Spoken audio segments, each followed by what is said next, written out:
I'm Travis Winger. I'm a financial advisor with Edward Jones, and we do, I pride myself on helping people with financial planning, achieving whatever goals are most important to them. The most valuable thing you have when it comes to planning for your future is time. The sooner you start and the more detailed your plan is, the better chance of success you have. First timers are my favorite people to work with because they're hungry to learn, and coming to see me doesn't cost anything. I don't charge for appointments, I don't charge for anything.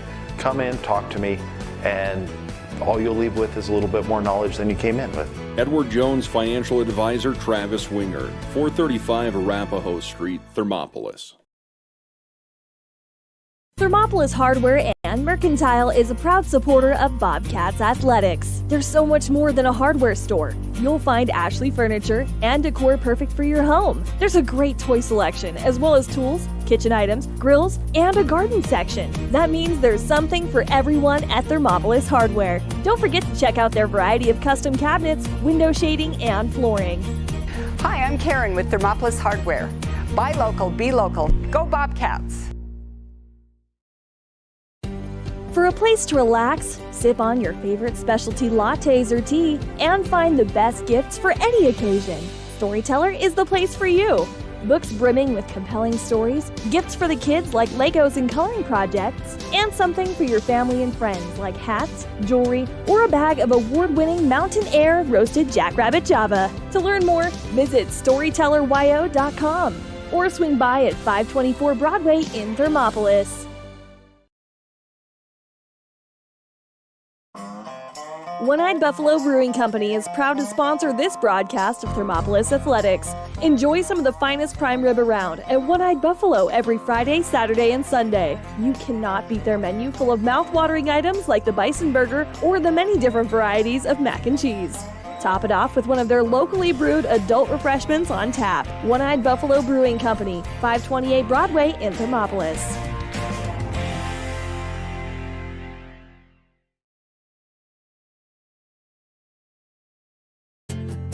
From one corner of the state to the other, over 82% of Wyomingites wear their seatbelts. And to the 18% who don't, we say, let's buckle up for life, Wyoming. 7 Lazy S Cafe and Bar in Thermopolis invites you to try the best breakfast in Wyoming. Try some of the hit dishes like the biscuits and gravy, the chicken fried steak, and the huevos rancheros. If it translates to ranch eggs, you know it'll be good. Try over 20 breakfast items on the menu. Find the kind of cooking that keeps you wanting more at 109 South 6th Street in Thermopolis. 7 Lazy S Cafe and Bar. Open Friday through Tuesday, 6 a.m. to 2 p.m. and for dinner, 4:30 to 9 p.m. All right, and welcome folks to Thermopolis basketball with the Lady Bobcats playing the Powell Panthers. I'm Kevin Gerber, and joined tonight by Kevin Simpson. I'm sure you've heard his voice before during the football games if you've been watching here or listening on 101.7 KDNO or live streaming on YouTube on the WYO Today channel. And that's why we are here today. We're at the Thermopolis gym, ready for our first home game, which is really exciting. It's been a long preseason up to this point as far as a lot of tournaments and things that we've been playing, and so it's nice to finally get to stay home, be a home court, and I can say as a dad of a player as well, it's very nice to know that we're not on the road again. It's been a lot of traveling so far, so a home game is great. And again, I just want to thank Kevin Simpson for filling in here moving forward. Travis Bomagen will also be helping with doing some broadcasting as well. I'm going to do a lot of the play-by-play, and then Kevin tonight, and then Travis moving forward will be doing a lot of the color commentating. So again, just appreciate you, Kevin, for coming and stepping in and helping out. Yeah, I mean, follow Bobcat athletics, mostly football for me. Basketball season's a little hectic for me, but it is one of my favorite sports to follow. I'm a big March Madness kind of guy, so being back in the gym is always exciting, and I'm going to get a little crash course in Bobcat basketball, and I think you guys just kind of pulled me off the scrap heap and said, we got nobody else, so that's right. That's all right. It'd be fun, something to do on a Friday night, a little Friday night basketball here in Thermop, and excited to see what the Bobcats have to offer here. That's right, and as we look at the Lady Cats and what they're looking at doing against the Lady Panthers here. The Panthers have an overall record now of 4-5 with the Thermopolis Lady Cats at a record of 2-9. They did pick up their first 2 wins of the season just this past weekend with playing in the tournament that they had, and they won a couple games there, and that was really good. They did see Powell Panthers already. They did see them on Saturday and played them, and so we'll talk about it when we get to some of the keys of the game of exactly what we're going to be looking at with that playing them again. It is kind of one of those things. I imagine I got to talk to Coach Villa a little bit before the game, but I also know that it's kind of unfortunate when you have to play a conference opponent in those pregame tournaments and things like that, because then you know how much of your hand do you want to show of what you're capable of doing and everything like that. So then this leaves potential of not only the game last weekend, but now you turn around, play them right again this weekend, and then play them later in the season on their home court. And then you never know, you might see them at regionals. If you go on and play in state, you might see them at state. So to have to see an opponent 3 times for sure, potentially up to 4 or 5 times, man, that can be really tough of just taking it to an opponent. Well, I mean, what's that old adage about it's hard to beat a team 3 times or even 2 times in a season? So it's good though to get to know those people that you're playing against, and you see them quite often. Being on the road, getting those early tournament experiences are always good for teams. You get a lot of basketball crammed into one weekend, and especially if you look at this Bobcats starting, or not just starting lineup, but the girls basketball team itself is a fairly young squad, so getting them a lot of early season basketball is going to be important for their success throughout the season. Yeah, absolutely. And with that, Kevin, I think it'd be good for us to talk about the Edward Jones keys to the game, brought to you by Travis Winger. And I talked to Coach Villa prior to the game and just kind of asked him, what he was looking for different compared to what they did last week, and said one of the things is he definitely wants to start out faster than he did the last game. They at halftime were down 30-0, and so an obvious quicker start to the game would be really good. One of the big parts of being able to come out and start faster is that they're going to have to handle the pressure, and he said that was something that they showed, something that they hadn't normally. It was kind of out of character for the coach, Coach Buer, that he kind of showed some pressure that he doesn't normally do. So that kind of threw a wrinkle at him and must have caused them some issues. Unfortunately, I wasn't able to be here to watch the game. I was up in Powell watching a tournament up there, but that was a big one. And so because of that, they also have the Thermopolis Lady Cats have a pretty small roster. There's not a lot of girls on the team, and so a really important thing for them is they just really need to work at staying healthy. I mean, that's really tough. It's hard to monitor that when you have such a small roster then. And so, Kevin, trying to monitor that, like, what do you think the best way of being able to do that, of keeping players healthy, making sure they don't get fatigued, so on and so forth? Well, I think it's going to do a lot with your rotation. I don't know what Coach Vea is going to do, but historically you want to get a good rotation going where you get those girls. They're running quick spurts. You're going to be probably subbing quite often, so it's going to come down to conditioning. Number one, with the short roster. Number two, it's also going to come down to if you get in any sort of foul trouble, you're going to be really behind the 8 ball there because you don't really have that deep of a bench. But I think if you can manage your rotations a lot, that's probably going to help them out. Yeah, absolutely. And I think they're just going to have to really look at that. And it does look like JC Owsley is able to play. I know she kind of had a little bit of an injury, and so there was concern there with Coach Villa saying, where that was going to be. And really, JC coming into the game, she, she's done a really good job. She leads the team in 2-pointers made and taken as well.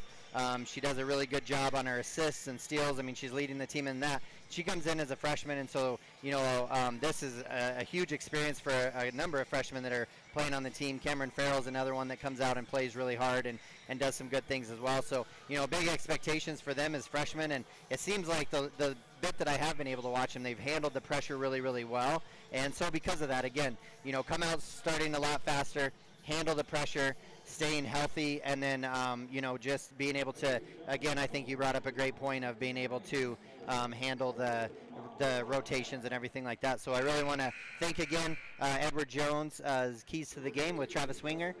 And with that, we will move into our starting lineups. And so, Kevin, do you want to run through our Sutherland starting lineups for tonight? Yeah, sure. I'll start off with our visiting Lady Powell Panthers.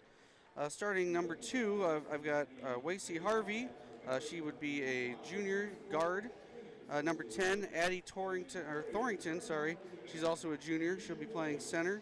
Number 20, Maddie Campbell. She's a senior playing point guard. Sage Kidd, number 21. She'll be a sophomore playing a forward position tonight. And number 44 is going to be Megan Jacobson. She's also a senior. She'll be playing forward tonight. And a little bit of shakeup on your girls' side tonight. Got word that we will not have J.C. Owsley starting tonight. I believe she's still going to be available to play, so she's going to be out of your starting lineup. But starting tonight, we've got number 2, Daslyn Hunt, junior guard. We also have number 3, J.C. Bassey, senior guard. Cameron Farrell will be making a start tonight as a freshman, number 5 at guard. Ina King gets the start tonight in place of the injured J.C. Owsley. She is number 11, and she is a junior forward. And then rounding out your starting lineup tonight would be number 23, Ruth Johnson, and she is your forward guard. And that is your Thermopolis Bobcats starting lineup, brought to you by Sutherland's. Yeah, thank you, Kevin. And we will be right back after this with the start of the game. The choice is yours. Sutherland's Friends of the Family Plus Consumer Credit Card lets you choose from 5% off instantly at the register or special financing on qualifying purchases. That means no forms, no waiting, no rebates. You can choose 5% off instantly with your Sutherland's credit card. Got a big project? Choose special financing. The choice is yours with Sutherland's Friends of the Family Plus Consumer Credit Card. Subject to credit approval. Minimum monthly payment required. See store for details. Only at Sutherland's. A proud sponsor of this broadcast is Bailey Enterprises. For over 50 years, Bailey has become the name you can trust. With Pit Stop Travel Centers, you can fuel up and stock up on trip snacks at locations all over Fremont County. You can also put your trust in Bailey Tire and Auto for service to keep handy for those times when your luck runs out on the road. Refresh at the Speedway Cafe with a dine-in meal or a round of carry-out with a variety of specials to keep you going. Go with Bailey.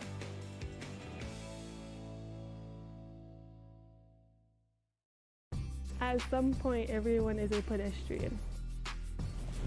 When you're driving, yield to pedestrians. Wear light clothing. Walk on a pathway instead of the road. Look out for pedestrians. Avoid distractions like your phone. Look out for pedestrians, they're everywhere. We are the Wyoming Indian Lady Chiefs. We need you in our stands.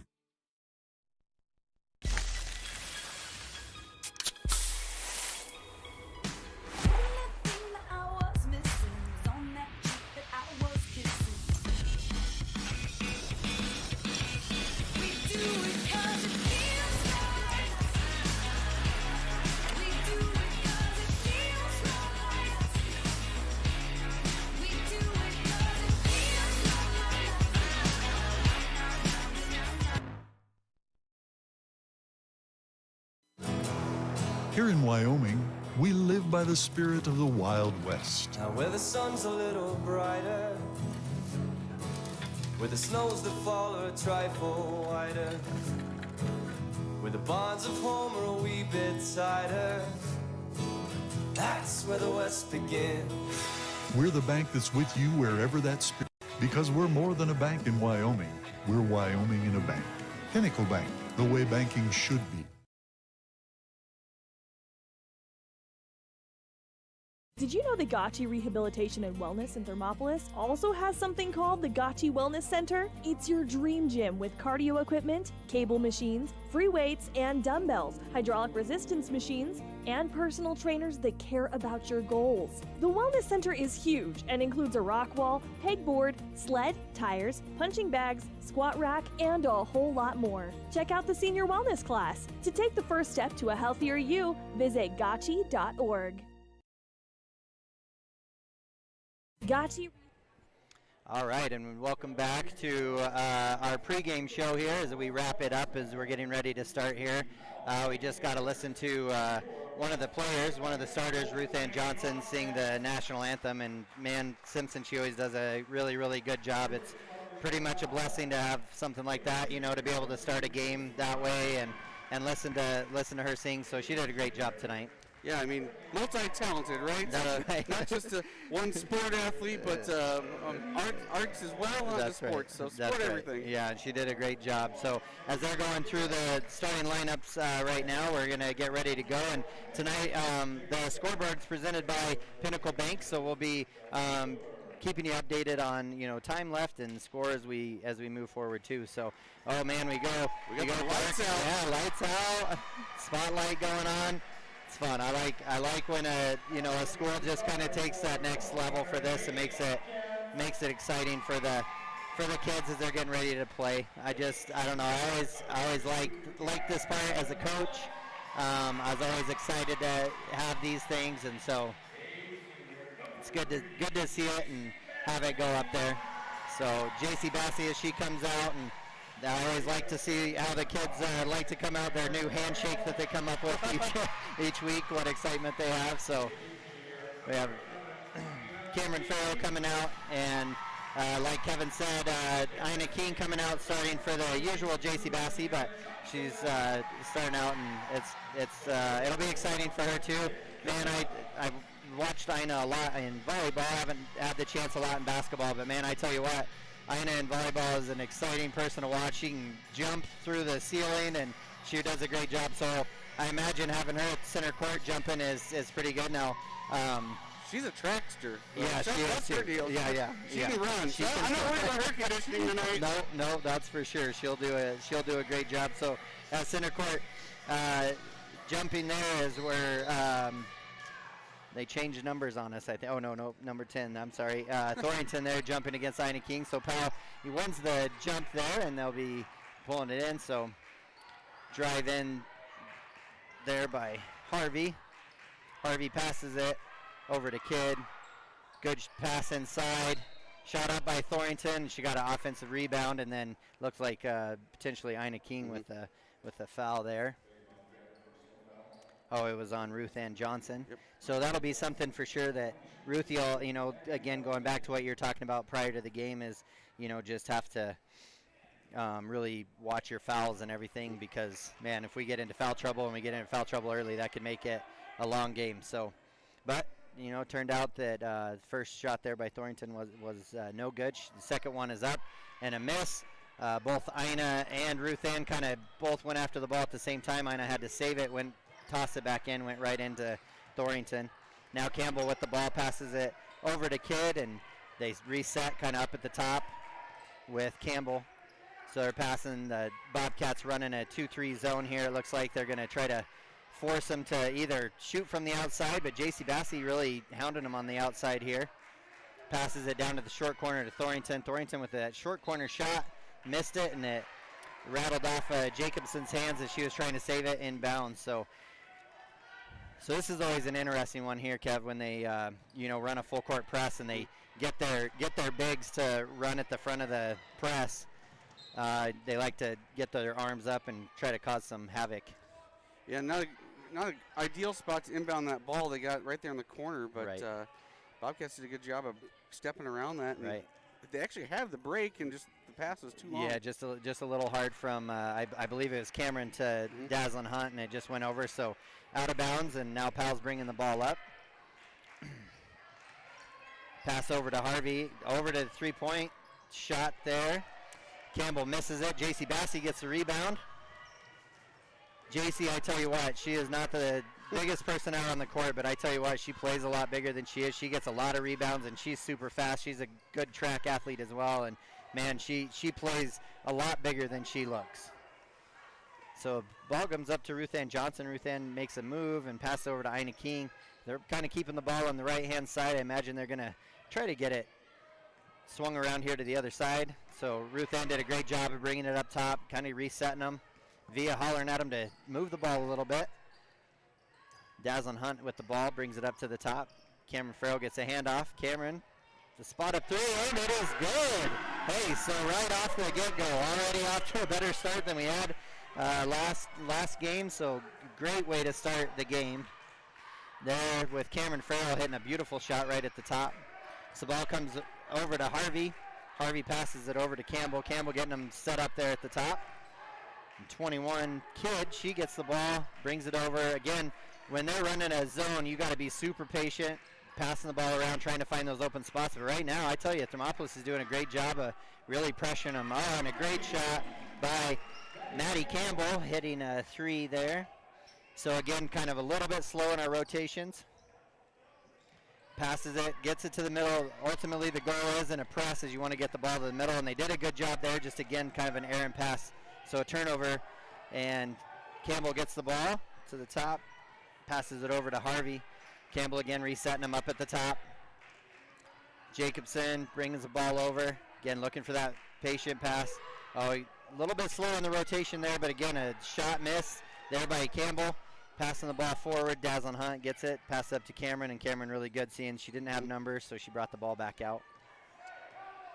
You know, I tell you, Cameron being a freshman, she handles the ball really well, and I would say even handles pressure even better. I've seen a lot of great stuff from her the little bit that I have been able to watch her play, Kev. Yeah, looks like she's pretty composed out there for probably her, second start? Yeah, absolutely. So there's a bucket by Harvey as they pass the ball up forward after the missed shot by Ruth Ann Johnson. They pass the ball up fast. Oh, Dazzlin Hunt wide open for a layup, and she's nice and fast and lays it up. Beautiful, beautiful pass from Cameron. So great shot there by Dazzlin Hunt. With the Pinnacle Bank scoreboard showing a tied game of 5-5. So again, much better start for the Lady Cats over the last time.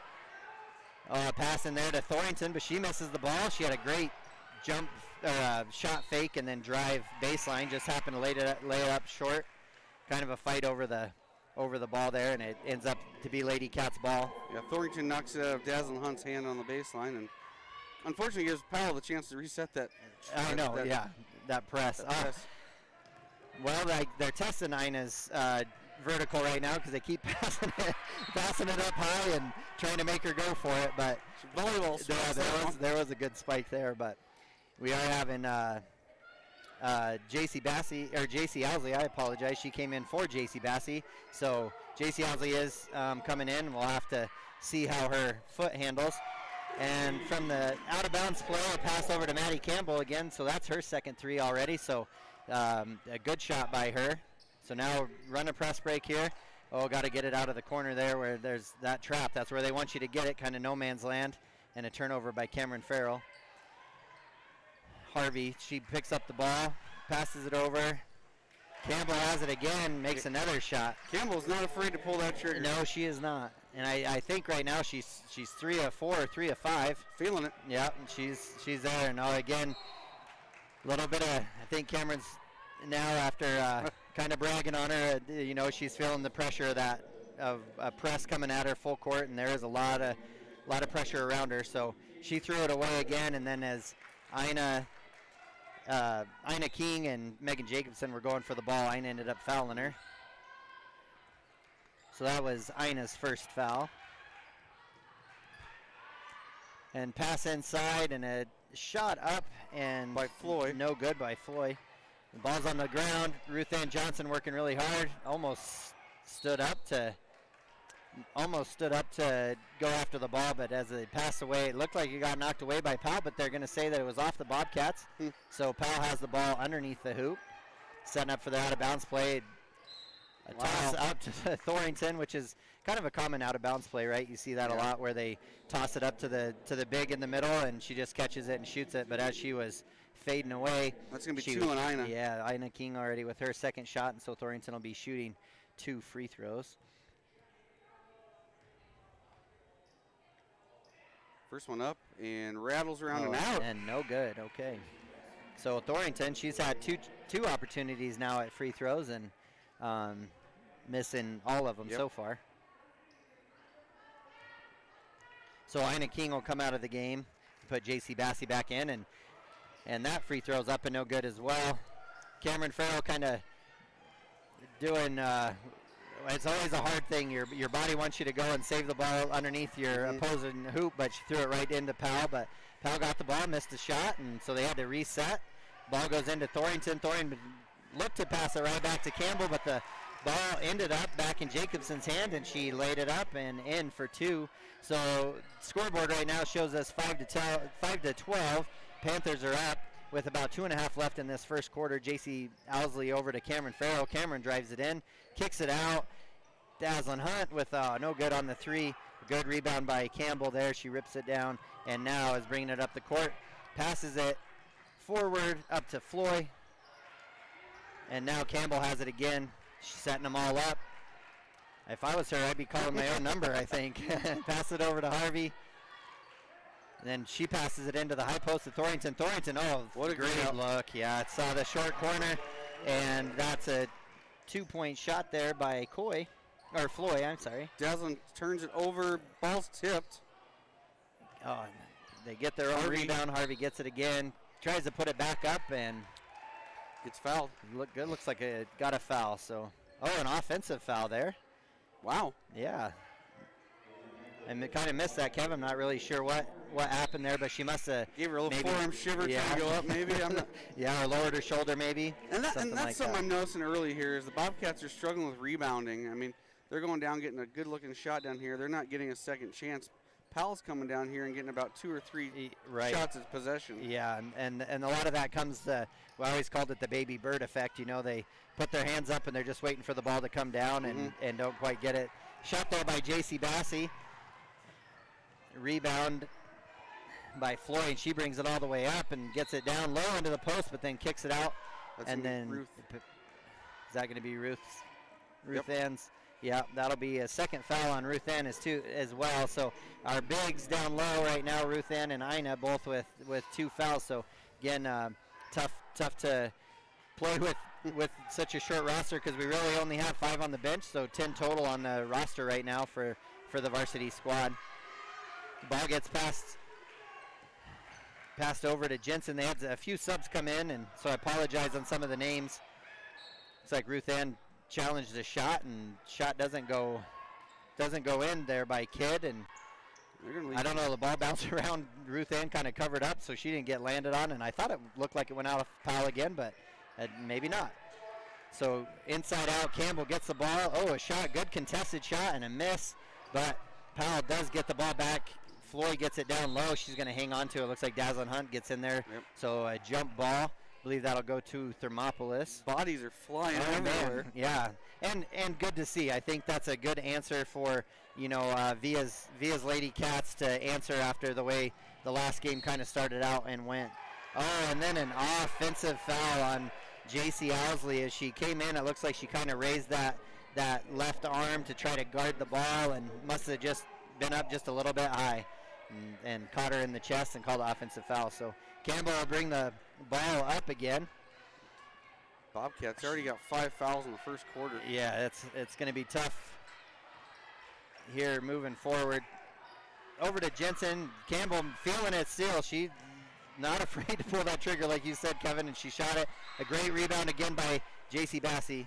Again, that's probably her second or third rebound already, and she just plays really hard and plays really well. So fun to see her do that. Looks like we're having not sure how that worked. The ball was in Bobcats' hands, but substitution happened here for Powell. So Jacobson back in. Ruth Ann passes it into Cameron. She has 3 around her, so that leaves somebody open. Ruth Ann there. She's gonna bring the ball up, pass it over to Dazzlin. Dazzlin dribbles baseline into JC. JC catches it, throws it over to Cameron. Now they're running a little bit of a weave here to Ruth Ann at the top of the key. Pass over to J.C. Owsley. J.C. Owsley with the 3. Almost banked it in from the side. That's a tough angle to go at, but she missed it, and ball ends up in Harvey's hands. Brings the ball up, tosses it up to the top, or down low, to Floyd. And a great block shot by Ruth Ann Johnson there.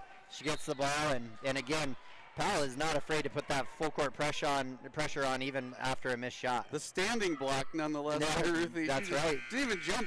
Yeah, put her hands up. So at the end of the first quarter already, fast and furious, 15 feels like my first game coaching, Kev. It went really fast too, so maybe when you announce it on the radio, it does the same thing. Maybe. But Pinnacle Bank scoreboard shows the score of the Thermopolis Bobcats 5, Powell Panthers 14. We'll be right back. Knows what it means to be on top of your game. For over 60 years, Gotchi has led the field in providing physical therapy, occupational therapy, and wellness in Thermopolis and their facilities in Worland, Basin, Powell, Cody, and Shoshone. Whether you're recovering from an injury, deconditioned, post-stroke, or just looking to take control of your health, you'll find years of dedicated experience paired with personal care at Gotchi Rehabilitation and Wellness. Learn more at gotchi.org. Ever wonder why so many babies are delivered at Hot Springs Health in Thermopolis? Could it be the exceptional prenatal care offered by our providers? Or our convenient family practice clinics located in Thermopolis, Worland, Basin, Shoshone, and Riverton? Maybe it's our new OB suites with large jetted tub, or maybe it's the place where you know you can find all of this and more.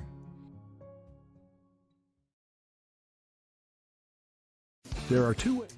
All right, and we're back for second quarter action here with the Lady Cats on their home court hosting the Powell Lady Panthers. And as they come out for the second quarter, it looks like Ruth Ann is going to sit with Ina King, a new player in for the Bobcats, and Cadence Bowman, and she's going to come out. I know she's got a lot of hustle in her, and she plays really hard too, so it'll be good to get some minutes and give some rest to some of those starters. So ball bounce around and is off of Floyd's. Oh no, I apologize. Nope, they're good. Oh, it was okay. So off of Floyd's foot, and it'll go to the Thermopolis Bobcats. So Cadence Bowman here, ready to take the ball, and against this press, it's like a 1-3-1, and they are all the way up to half court to do that. J.C. Owsley all the way to the rack, and good, great shot by J.C. Owsley to start off this second quarter. So again, a score now, Thermopolis Bobcats 7, Powell Panthers 14, just 30 seconds into the second quarter.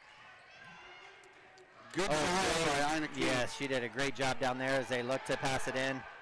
Everybody's calling Wolf, and Cadence finally gives it up to Cameron Farrell. Oh, it looked like she was going to shoot the three. I would have pulled that. Yeah.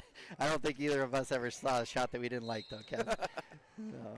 Looks like J.C. Owsley stepped out on the baseline there. She tried to drive, and so out of bounds on her. And so it's like Powell Panthers set a few of their starters to get a quick rest here to start off the second quarter, but they're come back in. Yep. So Richardson, Campbell, and Thornton all check back in to join Floyd and I'm sorry, Jacobson. Yep. She's in there as well. So Thornton and King are working really hard down on the baseline playing. It's good to see that tough. They call a push in the back by Bowman. Okay, so that'll be a foul on Cadence Bowman, her first. And looking, Kev, she hasn't been on the varsity squad this whole season, but she's joined them here, and looks like she's been giving them some good minutes. So good rest for some of those starters. It's a war of attrition down there on the girls' squad. It is. So Dazzlin Hunt then comes in for Cadence Bowman.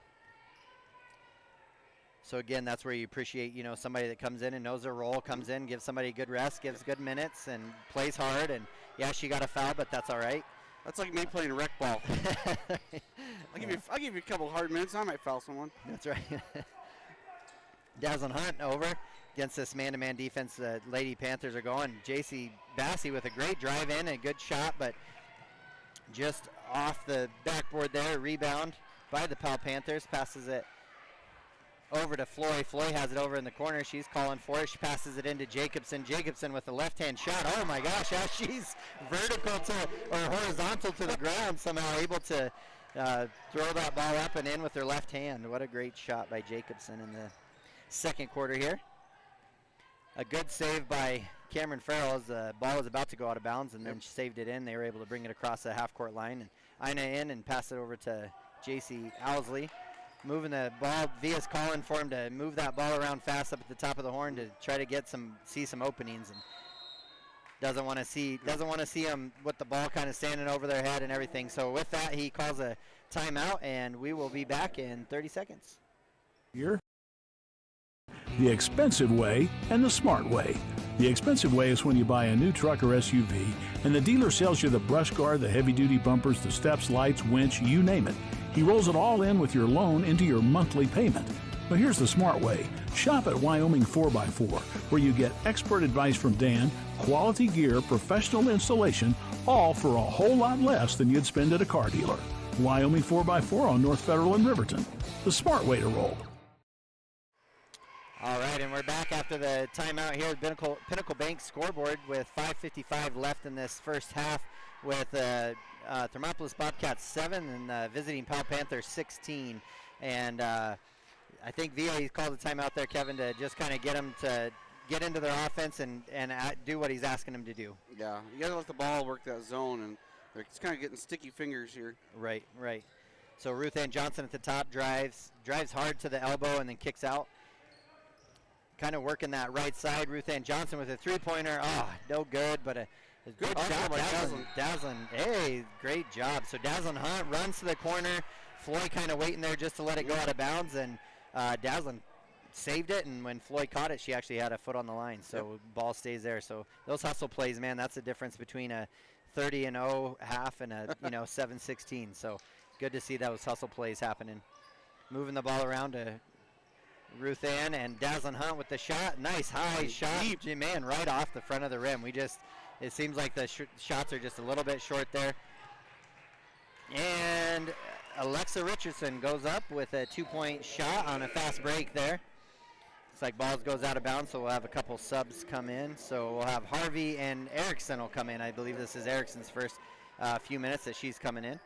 So again, they're changing up this press a little bit, having the solid 1-3-1. It's really giving us a hard time, but there JC did a great job of just kind of posting up there in the middle and getting the ball. Pass over to Ruth Ann. Ruth Ann's going to shoot another three. Oh, hard off the glass. Falls into Thornton's hand. Thornton's going to pass a long pass up front, up for grabs between Ruthie and Richardson, and Richardson ends up with it. Those are kind of scary when you have two fouls and you're running in to go get it. Sometimes you maybe have to just let those ones go. Unless you try to chase it down, and I was worried you're going to get a reach in. Yep, I agree.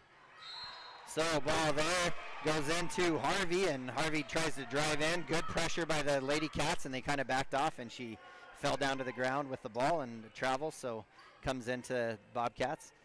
Pass it over to Ruthie. Ruthie back to Dazzlin. So Dazzlin's just going to bring it up. Looks like they called off the press a little bit, just a man-to-man to maybe see if they can just cause some havoc. Dazzlin Hunt with the ball at the top sees J.C. Bassey. J.C. Bassey with a long two and good. Man, that was a great shot. Some people call that the not best shot in basketball to take when you're 1 foot behind the three and the other one's. But you know what? It was good. And same thing happens down. That's right back. Was that a 2 or a 3? That was a 2. That was a 2 as well. So Coy Erickson, she has a long 2 as well. J.C. Bassey with the ball, passing over to Dazzlin. Dazzlin to J.C. Bassey. Ina King gets it, passes it into Dazzlin Hunt. Dazzlin's going to pass it right back out there, kind of in the opposite positions they should be in there, I think, Kev. Yeah. Ina looked to pass it inside, gets a good kind of a low. Oh, there we go. And every piece of that rim and backboard. That's right. J.C. Owsley now with a second bucket in this quarter, so she has 4 points. Lady Cats down 11-20 to the Powell Panthers, but again, they're sticking in this and fighting with 3.5 minutes left in this first half.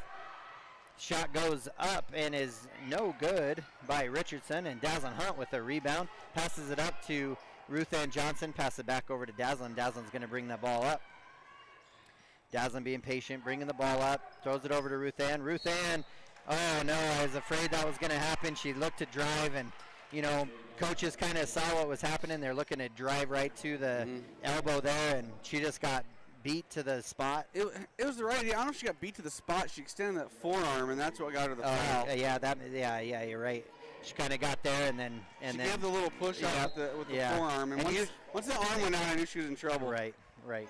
Usually you can come in and make that contact, but when it's extended, that's when we want to Look, so we'll have a timeout here, but we'll stay here, Kevin, and just kind of talk about how the flow of the game is going so far. I mean, foul count, definitely we're in a little bit more trouble. We have 7-1 in that, and I don't think that's wrong. I think we're kind of reaching in, and we've got a few of those loose ball fouls, and then also a couple offensive fouls, just maybe a little bit out of control or extending that forearm as we're going in. And I think a lot of it is, if you look at the majority of our shots, they're outside the three-point arc right now too, and the Lady Cats really aren't challenging they're not going to the trees, really, is what you want to say.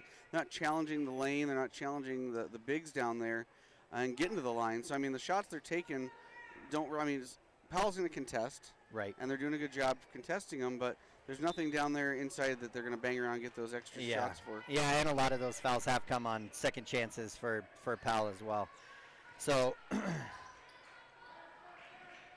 Panthers bring the ball up, pass it over to Floyd. Floyd gets the ball to Campbell. Campbell's been a little bit quiet after that first barrage of shots that she made, and so passing the ball around, and Floyd has it, looking inside to try to get it into Thornton. It looks like is what they're trying to do, but good drive in and dish out by Campbell out to Erickson. Misses that shot, but Thornton's able to chase the ball down, and right as I speak, Campbell gets a shot at the top of the key, but does miss, and J.C. Owsley rips the ball down. She really looks like she's moving pretty good. Kev, I know she was in a walking boot for a few days here this week, so it looks heavily taped. Yeah, for sure. So it looks like she's able to handle it pretty good, so that's good. JC to the top of the key. My favorite shot in basketball right there is an elbow shot jumper, and she pivoted nice on it and got it, but missed the shot. Drives in by Erickson. She drives it in, and Ina King attempted to take a charge there, but I think she moved underneath her as she was going up for the shot. So that'll be both Ina King and Ruthie Johnson, both with 3 fouls. So our bigs down low are struggling with, they have 6 of our 8 free throws. See if we see Slagle here. That's right. So Coy Erickson has 2 chances at free throws. The first one was up and is good, which will get them to a 10-point lead over the Lady Cats at 21-11 with 2:20 left. And the second one is up and good. No substitution, which is surprising. It is, and I don't know if something happened in the JV game or anything, but J.C. Housley finding Ina King open. Ina passing it down low. Great pass. Cameron Farrell looks like she tried to go up for a shot. She almost got away with a jump there, travel. She did a great job. You played to the whistle, but unfortunately they caught her right there at the end and a travel. So Floyd will come out of the game, and looks like Megan Jacobson will come back in for her. Floyd's played a lot of good minutes. She's passed the ball around well and moved really good. Thornton catches it up at the high post just like that. Jacobson gets in, makes work of it right away, and with a bucket, and that's her second bucket. And Ina's kind of had to let her go. Ina knew she had 3 fouls. Just had to be careful. So right there, there's another great example of a good job by J.C. Owsley, kind of posting up even in the middle of the court, getting the ball, made Jacobson kind of have to try to reach over and slap the ball away, so she ended up with a foul. Ina comes out, and then comes J.C. Bassey. Size for size, buddy. Gonna run small here. Yeah. So they're gonna move J.C., and both J.C.'s in at the high post position. Good drive and pass out. And a deep 3 there by Bowman. Bowman misses it, brings it down by Thornton. But like you said again, Kev, we're kind of a one and done right now. We're not getting a lot of second chances at it, but we're not really crashing the boards right now. So I'd like to see that change as well. Ball goes into Jacobson. Good hustle by Bowman. Yeah, it was. She got in there. Like I said, she's one that'll come in, and she's got a lot of work and everything in her, so she'll play really hard. Pass over. To Cameron Farrell. Farrell passes it. Oh, nice ball movement there. Thornton, Thornton gets a great pass from Erickson and just tried to put that bunny up their left hand and missed it. She's kind of struggling tonight. Yeah. Those free throws didn't go, and Cameron Farrell with another turnover. Pass there into Thornton, and Thornton just got on the right side. Maybe that's all she needed, just get on the right side and put it up and in. Looking at Thornton's stat line, she's pretty much their leading scorer. You got Campbell right behind, or ahead of her by a point on the season. Looks like Wasey Harvey reached in and got another foul, so that'll be her second foul. Looks like Powell's going to take the press off here for the last minute. Pinnacle Bank scoreboard with a minute left in the first half. Home team Thermopolis Bobcats 11, Powell Panthers 26. Tough pass by Dazzlin Hunt that didn't get there, but JC Bassey hurries and comes and gets it. Another hard pass to make. It was a right idea, but needed a little bit of air under it for sure. A little lob, it would have been good. Yeah, so Jacobson ends up with the ball. So it looks like Coach is telling Campbell to just move the ball around, maybe even looking for a last shot for these last 35 seconds. They're going to move the ball around as the Bobcats run their 2-3, well, more of a 3-2 press at zone defense. Cadence Bowman gets a good steal here, so exactly what you want to do, force them into a turnover. So Bobcats, Lady Cats bringing the ball up. Dazzlin Hunt getting kind of bumped as she goes up the sidelines, but she's able to take care of the ball, throws it over to Cadence Bowman. Cadence Bowman up to JC Bassey at the top, or JC Owsley. Oh, there we go, that's a great. So with just under 10 seconds left, Cameron Farrell is posted up, and they pass it down into her, and foul there by Erickson, her first. No harm, not a shooting foul. Not a shooting foul, no. Pass it out to Owsley. It's got to go up. Shot's got to go up. Cameron Farrell, and it's good! Hits it on the buzzer. What a great shot. That's a great way to end the first half with, just a little bit of energy to come into, to go into the locker room. That sure helps. And I mean, right now, Kev, you can look. Number one, they held them to fewer points than they scored the last time they played them in the first half.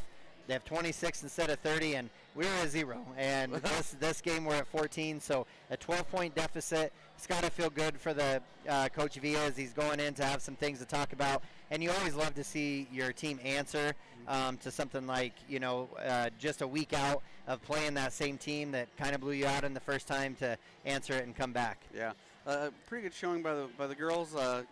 Got some improvements to do. We'll talk about that when we get back from our break, though. All right, and we'll be right back with our halftime show. I'm Travis Winger. I'm a financial advisor with Edward Jones, and we do, I pride myself on helping people with financial planning, achieving whatever goals are most important to them. The most valuable thing you have when it comes to planning for your future is time. The sooner you start and the more detailed your plan is, the better chance of success you have. First-timers are my favorite people to work with because they're hungry to learn, and coming to see me doesn't cost anything. I don't charge for appointments, I don't charge for anything. Come in, talk to me, and all you'll leave with is a little bit more knowledge than you came in with. Edward Jones financial advisor Travis Winger, 435 Arapahoe Street, Thermopolis. Thermopolis Hardware and Mercantile is a proud supporter of Bobcats Athletics. There's so much more than a hardware store. You'll find Ashley furniture and decor perfect for your home. There's a great toy selection, as well as tools, kitchen items, grills, and a garden section. That means there's something for everyone at Thermopolis Hardware. Don't forget to check out their variety of custom cabinets, window shading, and flooring. Hi, I'm Karen with Thermopolis Hardware. Buy local, be local. Go Bobcats! For a place to relax, sip on your favorite specialty lattes or tea, and find the best gifts for any occasion, Storyteller is the place for you. Books brimming with compelling stories, gifts for the kids like Legos and coloring projects, and something for your family and friends like hats, jewelry, or a bag of award-winning Mountain Air roasted Jackrabbit Java. To learn more, visit StorytellerYO.com or swing by at 524 Broadway in Thermopolis.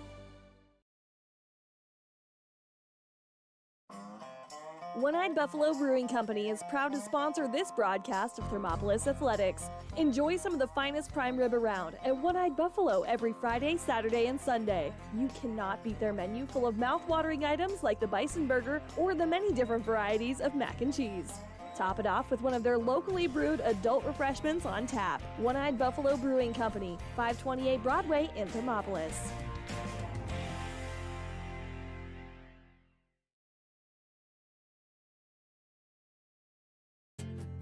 From one corner of the state to the other, over 82% of Wyomingites wear their seatbelts. And to the 18% who don't, we say, let's buckle up for life, Wyoming. 7 Lazy S Cafe and Bar in Thermopolis invites you to try the best breakfast in Wyoming. Try some of the hit dishes like the biscuits and gravy, the chicken fried steak, and the huevos rancheros. If it translates to ranch eggs, you know it'll be good. Try over 20 breakfast items on the menu. Find the kind of cooking that keeps you wanting more at 109 South 6th Street in Thermopolis. 7 Lazy S Cafe and Bar. Open Friday through Tuesday, 6 a.m. to 2 p.m. and for dinner, 4:30 to 9 p.m. All right, and welcome back as we get ready to do our Hot Springs Health halftime show. Again, want to thank Hot Springs Health for sponsoring this halftime show as we go in and talk a little bit about, what we saw, maybe go back and kind of readdress those keys to the game, Kevin, how we responded to those, and then also a little bit later we'll do the One-Eye Buffalo halftime stats of the game as well. But Kev, I'd say, Coach Villa, yes, he's down by 12 points, 26-14, but he's got to feel pretty good about how his ladies responded compared to, the first time they played just a week ago. Yeah, it's tough. You lose some players in the middle of the week on your team, and you're kind of your other people kind of get thrown into that role, and some of it's familiar for some of them, some of it's not, and you come out here, some of it's their first major varsity experience, and so Coach V is really trying to figure out what he's got left on that squad, and you ask a lot of those players, and some of them are really kind of stepping up to that challenge. But again, like what we saw going into this game, what we knew was going to be the problem was going to be, one, depth on your bench, and two, how you handle that press. Right. And that press of Powell hasn't changed since last week. No. Let's put it that way. No. We've maybe broken it a little more efficiently, but they're causing a lot of loose balls, a lot of balls knocked out of bounds. And even when you allow them to, on the rebound, knocking that ball out of bounds instead of just getting it and going, you allow those Panthers to set that full court press up, and that's really kind of where they get their bread and butter. Is I think they score a lot of it right off that press. Yeah, absolutely. And with that, I mean, anytime the Bobcats have been able to break it, they've been able to, it doesn't seem like their half-court defense doesn't give them near the hassle that their full-court pressure does. And once they've gotten across, they've been able to move the ball around and really have taken some great shots. They've had some wide open shots, just haven't fallen necessarily. A few errant passes, but not really too bad. And so if they can break that press and get it into the half court, they've done a great job. So Coach Villa, he looks like he came in with a new game plan and about how to handle that pressure, and it's a tough 1-3-1 with Thornton up top. She's big and has long arms and is able to get in the way a lot of those passes. So once they get past that, they've done a really good job. So it'll be interesting to see how he maybe makes some adjustments to maybe not getting it into the corner to get that first trap right away, where it seems like a lot of our turnovers have been. But again, coming out a little bit faster. Cameron Farrell started off the scoring by hitting that three-pointer at the beginning, and ended the half with hitting a three-pointer on the buzzer. So, again, a lot better start and even finish to the half than what they had last week. So, again, got to be really happy about that. And, probably the one that I would say the biggest question mark now is, looking at rotations, because both Ina King and Ruth Ann Johnson both have 3 fouls, and so they're going to have to really work at, being patient. Some of the things they're just not going to be able to go after certain loose balls and stuff like that, but it doesn't mean you can't play defense. You just have to play it a little bit different than what you're maybe used to. Yeah, you can't tell them not to be aggressive, because you're down. You're down right 12. You got to get those loose balls and stuff. But like we saw there at the end of that first half, Ina had to kind of let one go because she knew she couldn't get that 4th foul going into halftime. But I'd like to see the girls, like you said, you talk about that baby bird syndrome, kind of letting the rebounds come to them. I think they need to work on crashing the boards a little more. Yeah, I think you're right. And as we continue this Hot Springs Health halftime show, we'd also like to present the halftime game stats by One-Eye Buffalo tonight. And I'll go through and just kind of talk about some of the players and where we're at foul-wise and scoring and things like that. And for the Lady Panthers, Wacy Harvey, she has 2 fouls. Corey Erickson has 1, and Megan Jacobson has 1. So they come out of that first half doing okay for sure as far as foul trouble, just a total of 4. As far as scoring goes, Harvey ended up with 2 in that first half. Corey Erickson ends up with 4 in the second quarter. Addie Thornton ended up with 2 as well. Maddie Campbell started off with quite a barrage of scoring and had 8 points. Caitlin Floyd with 2, and then Megan Jacobson with a few buckets in both quarters and ends the quarter with 6 for a total of 26 points. And as far as the Lady Cats for the One Eye Buffalo halftime stats, again, we'll talk about the foul trouble a little bit, and really it's Ina King and Ruthie Johnson. They each have 3. Other than that, Cadence Bowman has 1 and JC Bassey has 1. So really everybody else is okay on the court, but we do have those few fouls. And as far as scoring goes, Dazzlin Hunt has 2 points. JC Bassey has 2. Cameron Farrell again to start the scoring and end the scoring. She with the 3-pointers, so she has 6. And JC Owsley with a couple buckets in the second quarter with 4. So those are your halftime stats brought to you by One Eye Buffalo and our halftime show by Hot Springs Health. We have 1 minute left here in halftime, so we will cut to some ads and we'll be back for the second half. The choice is yours. Sutherland's Friends of the Family Plus Consumer Credit Card lets you choose from 5% off instantly at the register or special financing on qualifying purchases. That means no forms, no waiting, no rebates. You can choose 5% off instantly with your Sutherland's credit card. Got a big project? Choose special financing. The choice is yours with Sutherland's Friends of the Family Plus Consumer Credit Card. Subject to credit approval. Minimum monthly payment required. See store for details. Only at Sutherland's. Here, let's take a look at the stats. All right, and we are back. No, you're not. Oh, I'm just bringing a whole lot of stuff up. I apologize. For those of you that are watching on YouTube, I just... if you're a sponsor, you're all on there one time. You're all on there, and I apologize. Even Sean, who set up the camera for me and everything, he color-coded all of it, and apparently that didn't work either. Colors are not your strong suit. No. So we're off to start already here for the second half as Powell Panthers start off with the ball, pass it up to Campbell. Campbell passes it over to Harvey. Ball gets down into the corner. JC Bassey fighting hard for it, and it looks like we're going to have a jump ball between Kidd and King. So ball will go to the Lady Bobcats. And here comes that press. Yep, that 1-3-1. Oh, and we threw it right into the corner. But hey, Cameron, looks like she made an adjustment and looked like they saw an opening there. Great pass by Ina King, just a little bit more of where she was instead of where she was going to be. And good job by Ina there. She knew it was going to be out on Powell, and she thought about reaching down and grabbing that and instead just let it go out. Yeah, it's hard not to go after it when it's just sitting right in front of you. None of the Lady Cats really want to take the ball out. It would be a great play to set up, but looks like Cameron will get the ball, and she's just going to probably just pass it in. It's a really tough spot again. Cats have kind of got the ball in weird places already on the court. All right, pass over to JC Bassey. JC Bassey, a nice drive in and pass out to Cameron. Cameron over to Ruthie Johnson. Down into Daz. Daz with a jump stop and a good shot by Euro step. Yeah, it was. It was a high Euro step. That was great. I thought it was going to be a travel. Yeah. Pass up to Jacobson. The ball ends up in Harvey's hands here. And then over to Campbell. Campbell fakes that three-pointer over to Jacobson.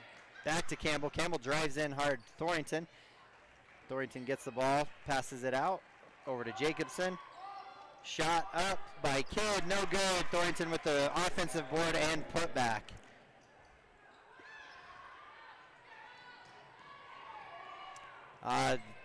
Pressure there again by the Panthers and Thornton. She gets another. And the Bobcats turn it right back over again. Errant inbound pass by Johnson, and Dazzlin can't catch up to it. Right. Yeah, just it's the hard part about a team that's good at pressing. All of a sudden, then they just kind of get in your head, and then you just start rushing a little bit too much. Pass in to Harvey. Harvey to Campbell. So scoreboard right now is Lady Panthers 30, Lady Cats 16 with 6.5 left in the third quarter. Baseline pass to Jacobson. Jacobson back up to Harvey. Harvey over to Campbell. Tries to set a screen there. Back to Jacobson. Jacobson driving baseline. Tries to go up. And again, a great defense by Ruthie Johnson to just put her hands up, cause the turnover. Pass over to JC Bassey, and it is good. JC Bassey with a great little shot there. Probably about a 15-foot jumper from the baseline. Pass over to Harvey. Harvey looking into Thornton. Doesn't pass it. Campbell gets the ball back up top. Looks like she sets him up. Harvey with a long three off the front of the rim, no good. Oh, Ina King gets in, gets it out to J.C. Bassey, fast up the court. Oh, great pass from J.C. Bassey. She got the ball kind of under control. Felt Cameron Farrell coming up really fast on the left-hand side, pass it off to Cameron. Cameron goes up for the shot, gets fouled, and that was, it looks like Harvey's third foul. Yeah, really good pass by J.C. Just kind of thread that needle through the paint. Well, that and just to, you know, in that fast court pressure, it's hard to like get your feet under you and not throw something up out of control. And so it was a great pass. So Cameron with the first free throw is no good, but she'll take a second free throw here as J.C. Owsley checks in for Ina King. Some great minutes there to start this second half from both Ina and Ruthie. They've done a great job of playing, like you said, they're still playing aggressive, but being a little bit smarter about what they're doing. Oh, all right. Dead spot on the back of the rim and drops in. That's right. Doesn't have to be good to count. No one's drawing pictures of that. Nope, that's right. So you on the radio have no idea what it looked like, and it was great. And again, speaking of which, those of you listening on KDNO 101.7, thank you for listening, and those of you watching on our live stream on YouTube and WYO Today. Lady Panthers passing the ball around, then it kind of got kicked around, it looked like, but unfortunately there, Maddie Campbell had a great shot fake, and Dazzlin kind of fell for it. She tried to avoid landing on top of Maddie Campbell, but it was kind of to no effect, so that'll be Dazzlin Hunt's first foul. A long three taken there by Kidd, just off the side of the rim, and again, I think if the Lady Cats could hold the Panthers to just a single shot, man, this would be a different game. Right now, we're just giving them a couple chances. Good challenge. Great defense. So as Thornton went up for about a 15-foot from the free throw line, they got a hand on it, and she still was able to get the shot off, but well short and out of bounds to the Lady Panthers. Here's Floy back in. Floy with a deep drive in there, and then passing it off to Kidd, and Kidd goes up for the shot, gets a foul on her. Kidd just got a step around there on Owsley, and then Owsley kind of got caught in an awkward position. Nothing else to do but challenge and ended up fouling her. Yeah, and well, it looks like they called that on Ruthie Johnson, did they? So that's going to be her fourth foul. So Ruthie's going to have to come out, and Ina King back in, and J.C. Bassey comes out with Bowman coming in for her. With just over 5 minutes left in the Pinnacle Bank scoreboard, Thermopolis Bobcats 19, Powell Panthers 30. Second free throw is up and no good, so both missed, but again, the Lady Panthers are able to get in there and get an offensive board, another offensive board, and Flory finally puts it up and in. Flory hasn't had a lot of buckets, Kevin, but she sure does work hard down low. You're calling her name a lot. Yeah. Cameron's trying to split that trap in the corner by stepping through.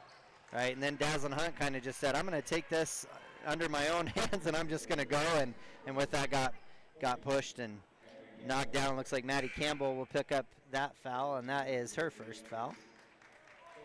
Kev, I'd like to just see him not pass that first pass right to the corner, because, I mean, that just swarms, and it really puts Cameron at a disadvantage. There, yeah.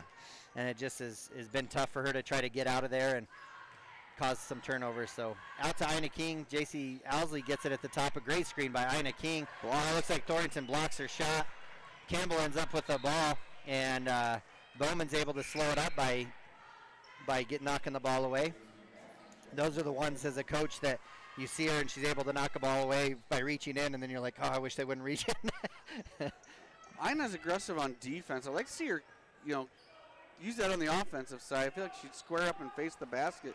She could make something happen. Yeah, I agree. And she's athletic enough to get that ball. Great hustle by J.C. Bassey, seeing a cross-court pass from Floy, able to get a hand in there and knock that ball away.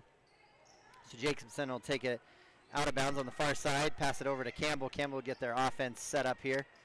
Looks like we're back into that 3-2 zone. They're kind of challenging them outside the three-point line. Not really. Looks like Via just said no reason to step over the three-point line. They're not making a ton, and the only one you got to worry about is Campbell, really. Right. And Thornton, she steps out and maybe was going to try her hand at it, but she decides to pass it into Floy. Off of Floy's hands, she goes ahead and saves it, gets it to Bowman. Bowman puts the ball over her head and gets the ball into J.C. Owsley's hands as J.C. brings the ball up fast on the right-hand side. Looks like she's going to set her offense up at the top of the key, pass into Cameron Farrell. So Lady Panthers are coming in on a man-to-man, and they're switching kind of everything at the top of the key. Gets into J.C. Owsley, a little bit of a mismatch there with Campbell, and J.C. Owsley goes with the go-ahead layup there. Nice shot. Yep. And they hustle back. And that's put a little pressure. Oh, that's kind of what I want to see. The Bobcats take it more at the bigs a little bit, force their hand, make them go to the line. That's right. And a great entry pass from Campbell into Thornton, and Thornton with another bucket. So that's her third bucket already this half, or this quarter. So again, we just right down into the corner. So as we see that trap there, Villa kind of seen enough, I think. So he calls a timeout. So with that, we're going to go, we'll be back in 30 seconds. Sponsor of this broadcast is Bailey Enterprises. For over 50 years, Bailey has become the name you can trust.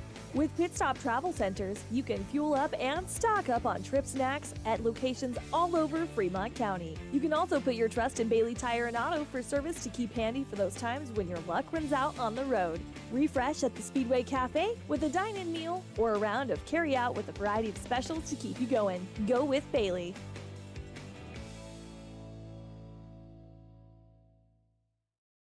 At some point, everyone is a pedestrian.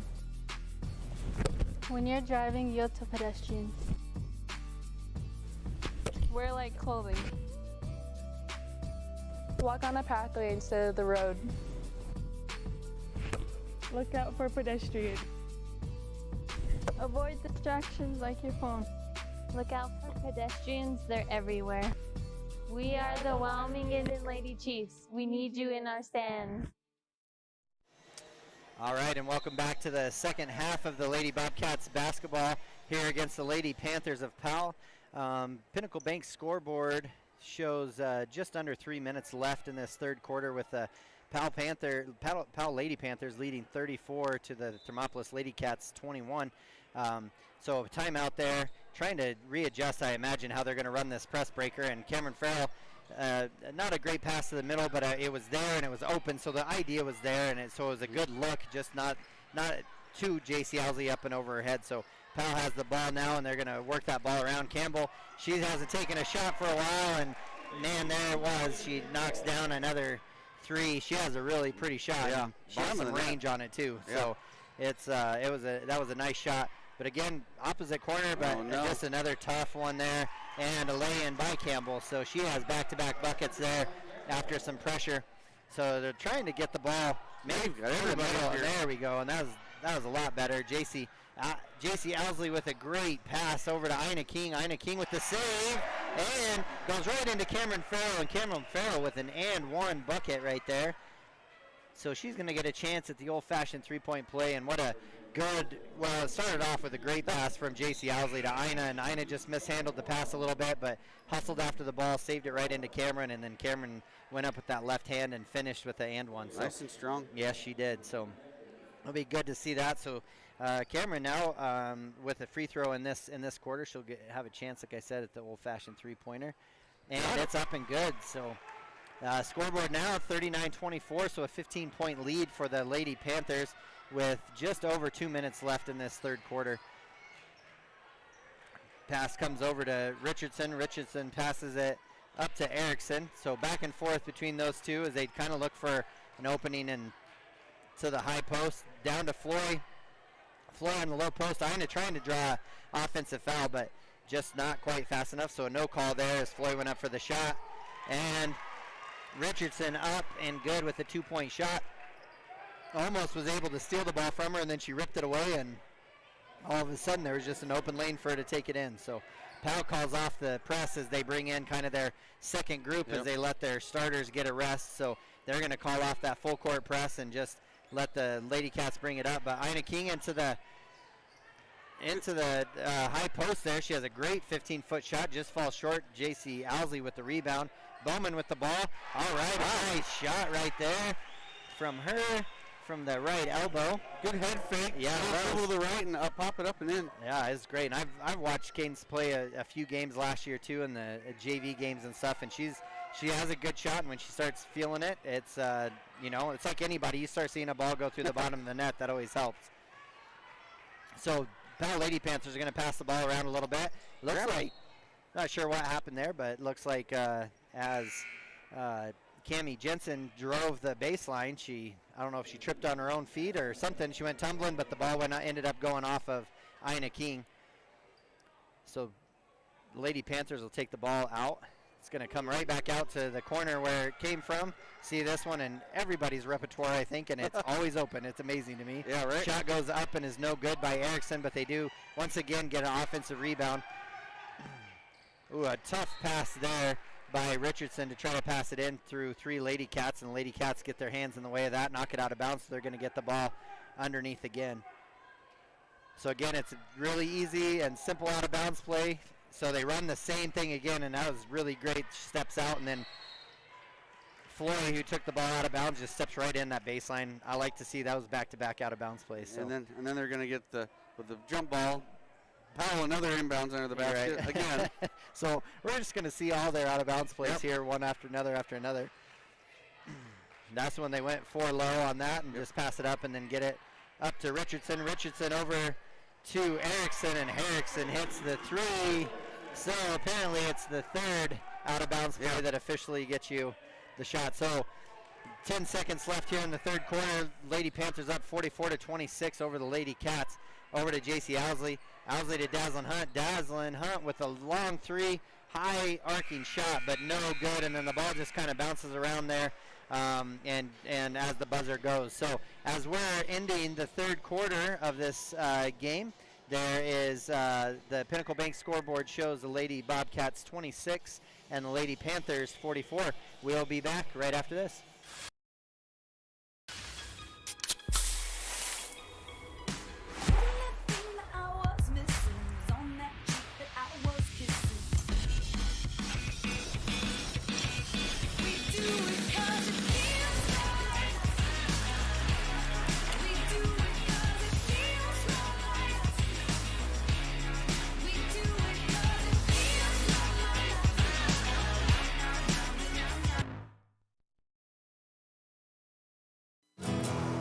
Here in Wyoming, we live by the spirit of the Wild West. Now where the sun's a little brighter,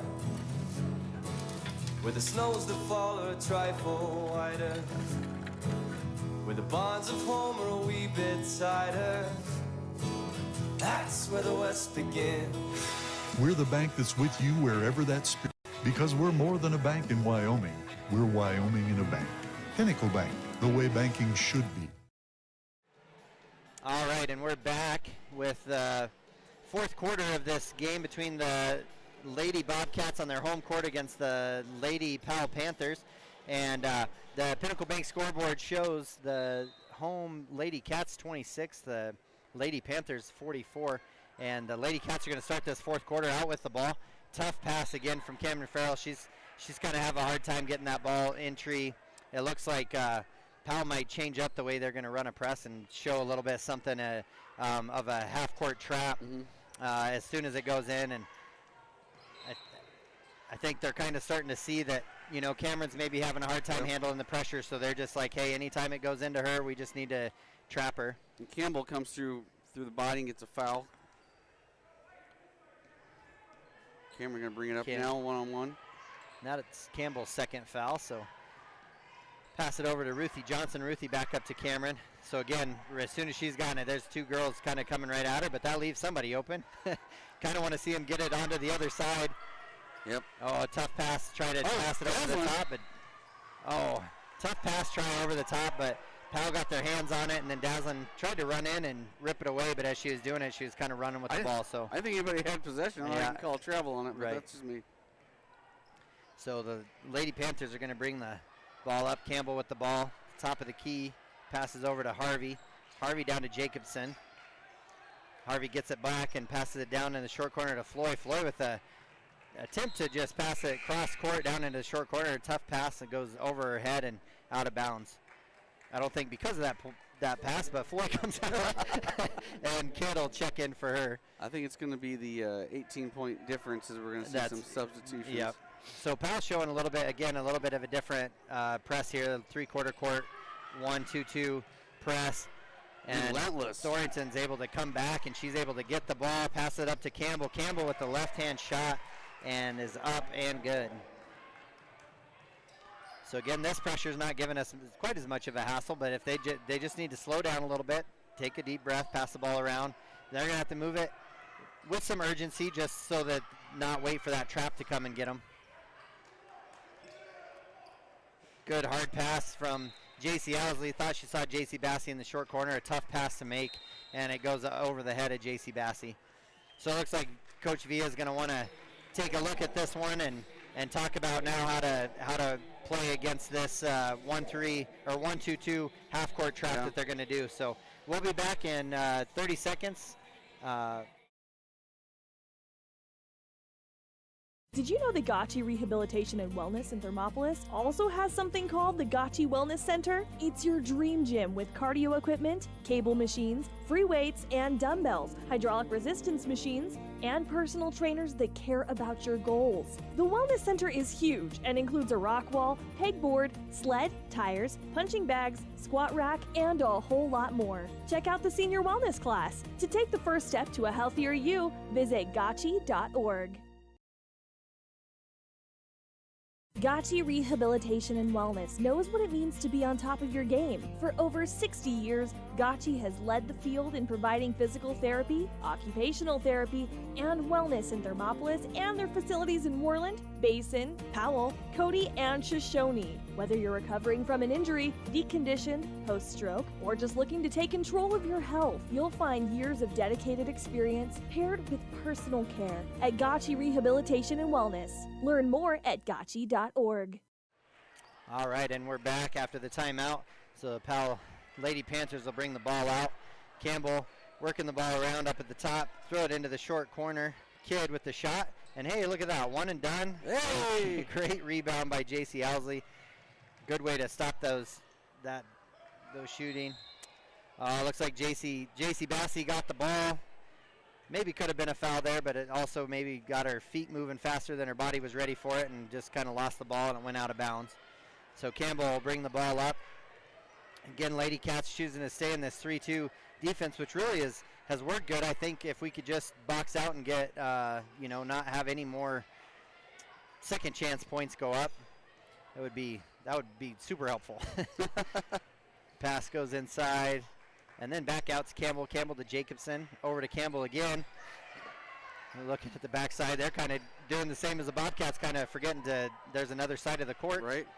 Over to Thornton. Thornton with a long 2-point shot, and it is up and good. I don't know that I've seen so many non-threes taken from the three-point line. There's been a lot of shots from there, but they seem like all of those ones are the ones going in. Cameron Farrell bringing the ball up, probably liking that she's not seeing any pressure right now, so she can pass the ball around. Tries to pass it over to J.C. Owsley. Owsley kind of caught waiting for the ball to get to her, but out of bounds to the Bobcats, so they get it back in bounds. Cameron over to Dazzlin Hunt. Dazzlin trying to get it into the high post. J.C. Owsley with a hustle play to make sure it doesn't go out of bounds. Ruth Ann Johnson getting it. I don't think she needed to save that, but no. Dazzlin Hunt with the try to go through the middle of the lane and shoot it, but shot it right into Thornton's hands. And then as the ball goes, Harvey caught it. I think she thought about was going to go out of bounds, and then she ended up with it. So J.C. Owsley with the seal there and pass up to J.C. Bassey. J.C. Bassey loses the ball, hustles for it. Jacobson gets it. Thornton ends up out ahead of everybody, and Dazzlin Hunt, she comes up from behind. Great hustle. You love seeing those plays where someone just isn't willing to give up on a play and give an easy bucket. So she steals the ball, knocks it out of bounds, and hey, look, a different play from the out of bounds underneath the hoop, right into Thornton. They just pass it up. You see that, and they've got their hands on it about every time she shot the ball, but this will be a foul. And that one was on Cadence Bowman.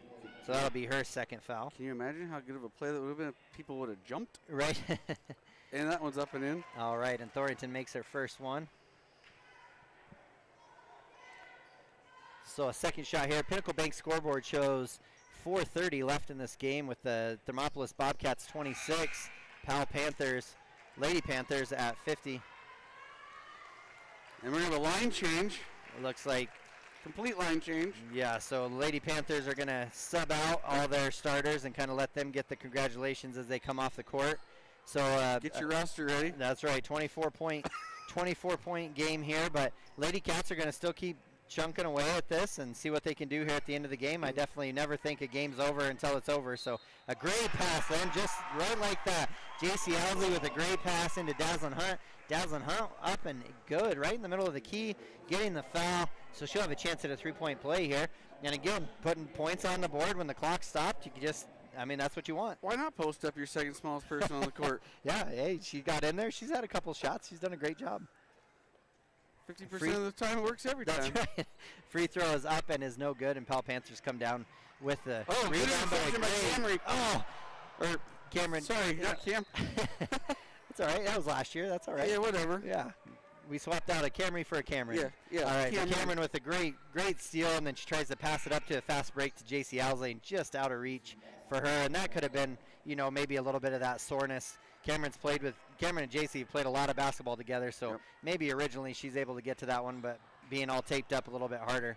So nice to see the Bobcats putting a little bit of pressure on, and man, they're doing a great job setting some traps. Powell's able to break it, but it's good to see that hustle.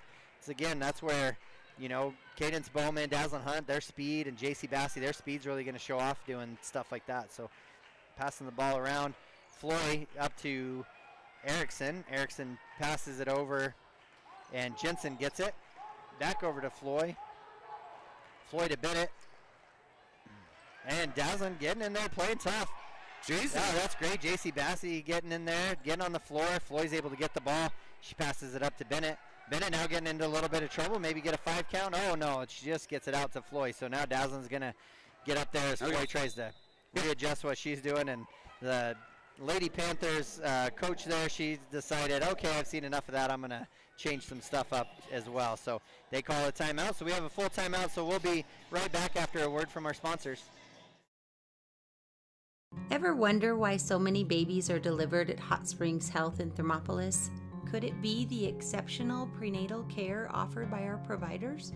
Or our convenient family practice clinics located in Thermopolis, Worland, Basin, Shoshone, and Riverton? Maybe it's our new OB suites with large jetted tub, or maybe it's the place where you know you can find all of this and more.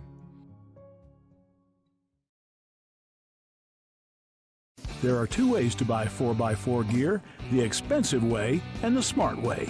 The expensive way is when you buy a new truck or SUV and the dealer sells you the brush guard, the heavy-duty bumpers, the steps, lights, winch, you name it.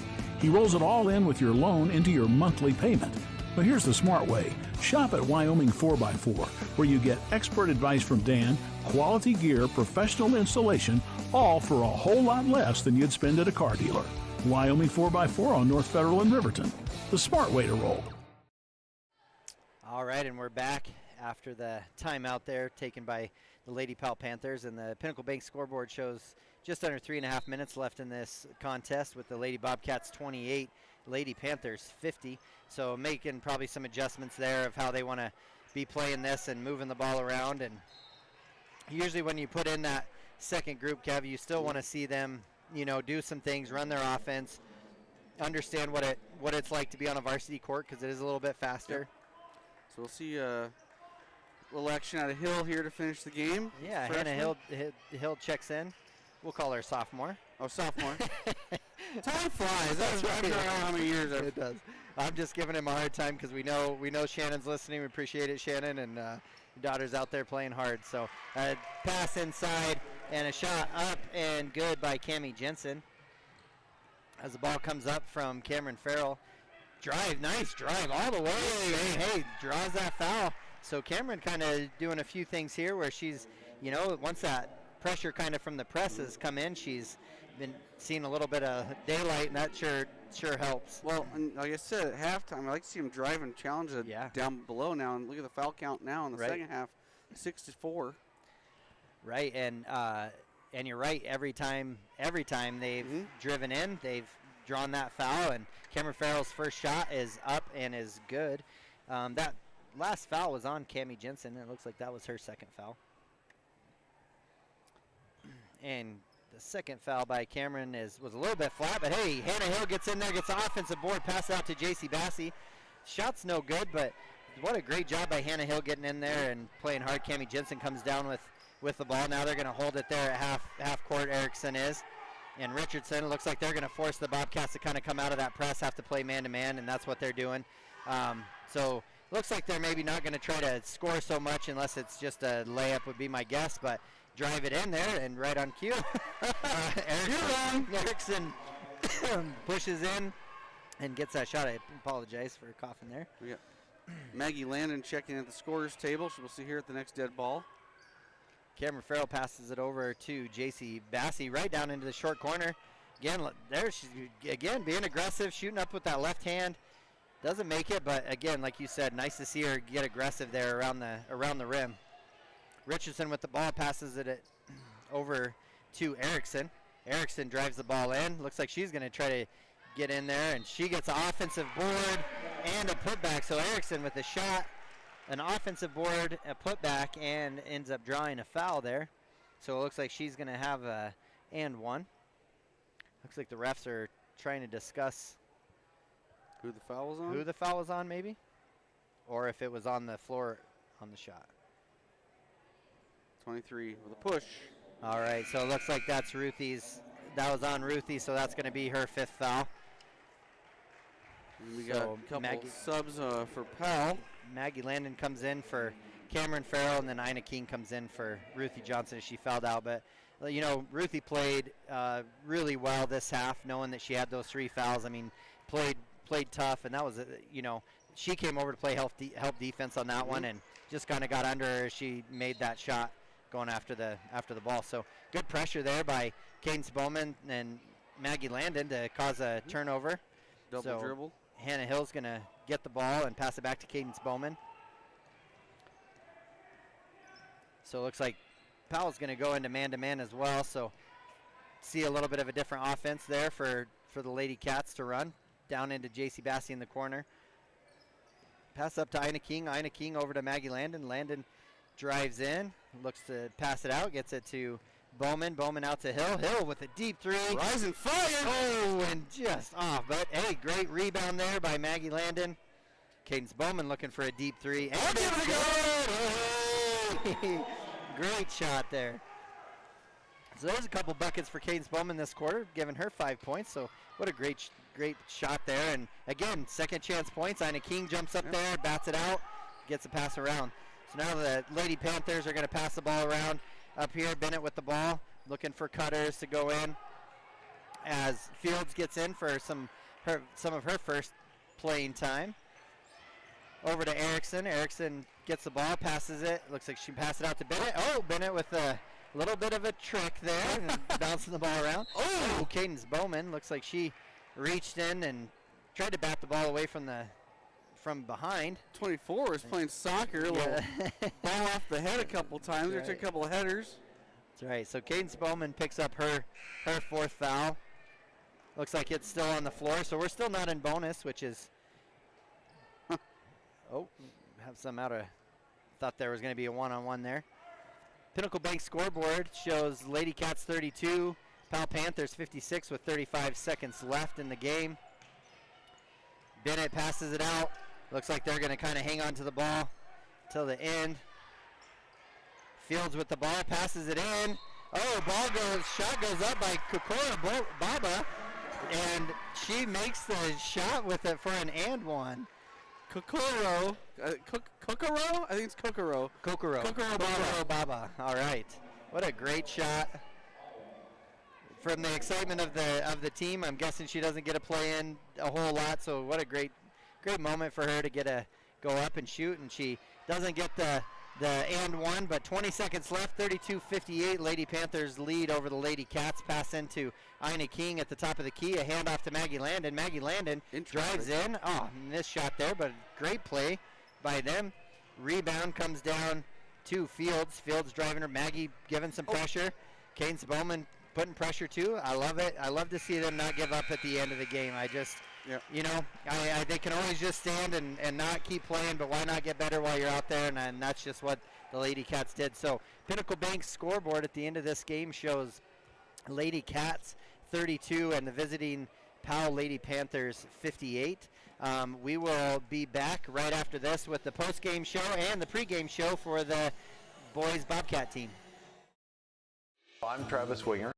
I'm a financial advisor with Edward Jones, and we do, I pride myself on helping people with financial planning, achieving whatever goals are most important to them. The most valuable thing you have when it comes to planning for your future is time. The sooner you start and the more detailed your plan is, the better chance of success you have. First-timers are my favorite people to work with because they're hungry to learn, and coming to see me doesn't cost anything. I don't charge for appointments, I don't charge for anything. Come in, talk to me, and all you'll leave with is a little bit more knowledge than you came in with. Edward Jones financial advisor Travis Winger, 435 Arapahoe Street, Thermopolis. All right, and welcome back as we kind of wrap up this game. We have the Click It or Ticket post-game show here, and we'll also be having the stats from One Eye Buffalo as well. So as we kind of wrap it up, I'll just run through our stats here presented. Give me your tagline again, Kev. You got to get one eye on the stats with One Eye Buffalo. Excellent. So with that being said, we want to look at where we're at. And so the Lady Cats starting off with Dazzlin Hunt scoring 6 points, scored in the first, third, and fourth quarter. JC Bassey with a couple pair of buckets with 4 points. Cameron Farrell with those 2 threes in the first half, and then a couple buckets and free throws in the second. So she had 11 points. JC Owsley with 6 points, and Cadence Bowman with a couple buckets in the fourth quarter with ending with 5. And Ruthie Johnson ended up fouling out. Cadence Bowman played with 4 fouls. Ina King, she played the whole second half with those 3 fouls, never did get another foul, so it was good to see that. And on the other side of things with the Lady Powell Panthers here, Alexa Richardson, she ended up with a couple buckets for 4 points. Lacey Harvey ended up with just a bucket in the first quarter with 2 points. Coy Erickson ended up with 11 points as well. Great game from her.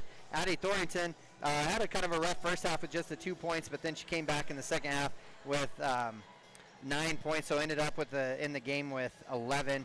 Maddie Campbell again started off both halves with some good shooting, and she ended up with 13 in the game. Cammie Jensen with a bucket for 2. Kokoro Baba with 2 points in that one, which was great. Caitlin Floy, which I just felt like I just kept saying her name. She was everywhere. Yeah, she played a really good game. She ended up with 4 points, and Megan Jacobson had 6 points. So it was a great game. Again, I think Via's got to be pretty happy. It was the start for them of conference play. We've changed into a new conference, playing some different teams. I mean, teams we've played before, but not necessarily in this conference. So it'll be interesting to see as they move forward. So they'll have a third chance to play them. And again, I want to thank One Eye Buffalo for the post-game stats and the Click It or Ticket for the post-game show. I was going to say, you get one eye on the stats. I got one eye on One Eye Buffalo's new location. We went across the street. They're putting up a sign today. I saw that. Everybody in Thermop, go get one eye on that thing. That's right. It was great. Loved seeing it. And again, that was the post-game show by the Click It or Ticket and stats by One Eye Buffalo. And we'll be back for the boys' pregame show after this. Is a proud supporter of Bobcats Athletics. There's so much more than a hardware store. You'll find Ashley furniture and decor perfect for your home. There's a great toy selection, as well as tools, kitchen items, grills, and a garden section. That means there's something for everyone at Thermopolis Hardware. Don't forget to check out their variety of custom cabinets, window shading, and flooring. Hi, I'm Karen with Thermopolis Hardware. Buy local, be local. Go Bobcats. For a place to relax, sip on your favorite specialty lattes or tea, and find the best gifts for any occasion, Storyteller is the place for you. Books brimming with compelling stories, gifts for the kids like Legos and coloring projects, and something for your family and friends like hats, jewelry, or a bag of award-winning Mountain Air roasted jackrabbit java. To learn more, visit storytelleryo.com. or swing by at 524 Broadway in Thermopolis.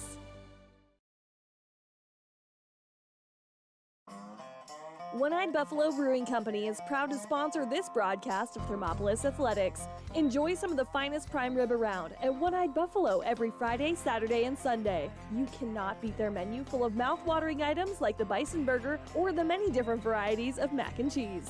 Top it off with one of their locally brewed adult refreshments on tap. One-Eyed Buffalo Brewing Company, 528 Broadway in Thermopolis.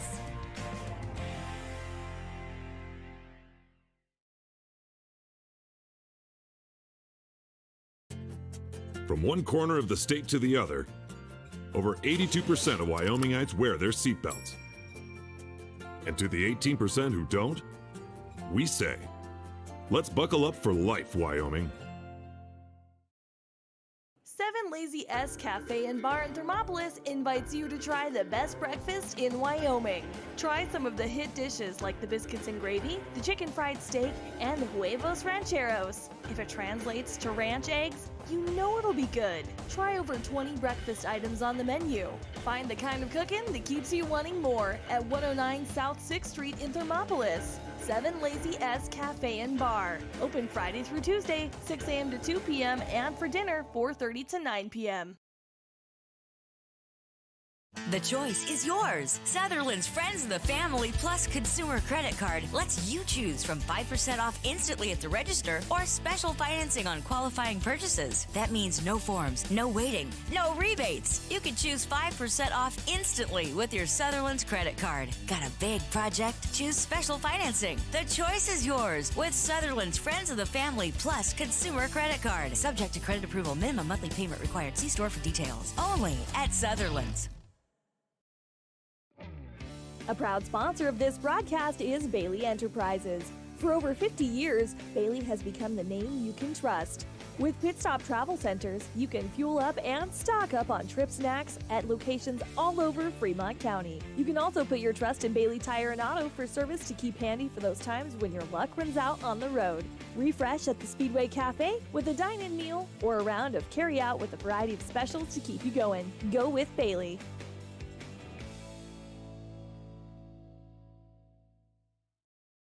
At some point, everyone is a pedestrian. When you're driving, yield to pedestrians. Wear light clothing. Walk on a pathway instead of the road. Look out for pedestrians. Avoid distractions like your phone. Look out for pedestrians, they're everywhere. We are the Wyoming and Lady Chiefs. We need you in our stand. All right, and welcome to the pregame show here for the boys basketball team for the Thermopolis Bobcats versus the Powell Panthers here in the Thermopolis Hot Springs County gym. And again, exciting to have a first home game of the season, and it's opening up with a conference game against the Powell Panthers. So we've entered into a different conference, and so now we're in a conference with Powell, Worland, and Lovell. So it kind of changes it up, seeing them twice a year. We in the past have seen them once, or maybe not at all. So last time we played Powell, it was at the state tournament, and Powell went on a pretty good run and did beat us pretty bad in that game. But this is a whole new year, different group of boys on our side as far as some extra playing time from people and everything like that. So it'll be interesting to see how we go through this as we keep moving forward through our Gotchi pregame show here as we get ready to kick off. And Kev, I would say, looking at this, we have Cord Cimarral, who last week wasn't able to play on Friday due to illness, and then he was able to come and play on that game on Saturday. So it was good to see him come and answer the call there. And it was a different weekend. Coach Corpening, with us playing a few 2A teams and things, I think he wanted to try out some new things, see what kind of depth he had, change some rotations, and it'll be interesting to see if some of those rotations happen again today as well. But Cord coming back, he leads the team in scoring. He averages 13.5 points a game. He leads the team in rebounds. He averages 6.5 rebounds a game. and it'll be interesting to see if they run a press and go from there. So tonight, I'm excited to see what all they're able to do, what kind of rotations. Powell Panthers, they're a good team. They're actually a fairly young team. I think most of their starters are juniors, if not all of them. They play really well, and a lot of these boys that are juniors now played as sophomores too. So they have some experience on the court too. So their age is a little bit deceiving as far as that goes. But a good crowd here at home.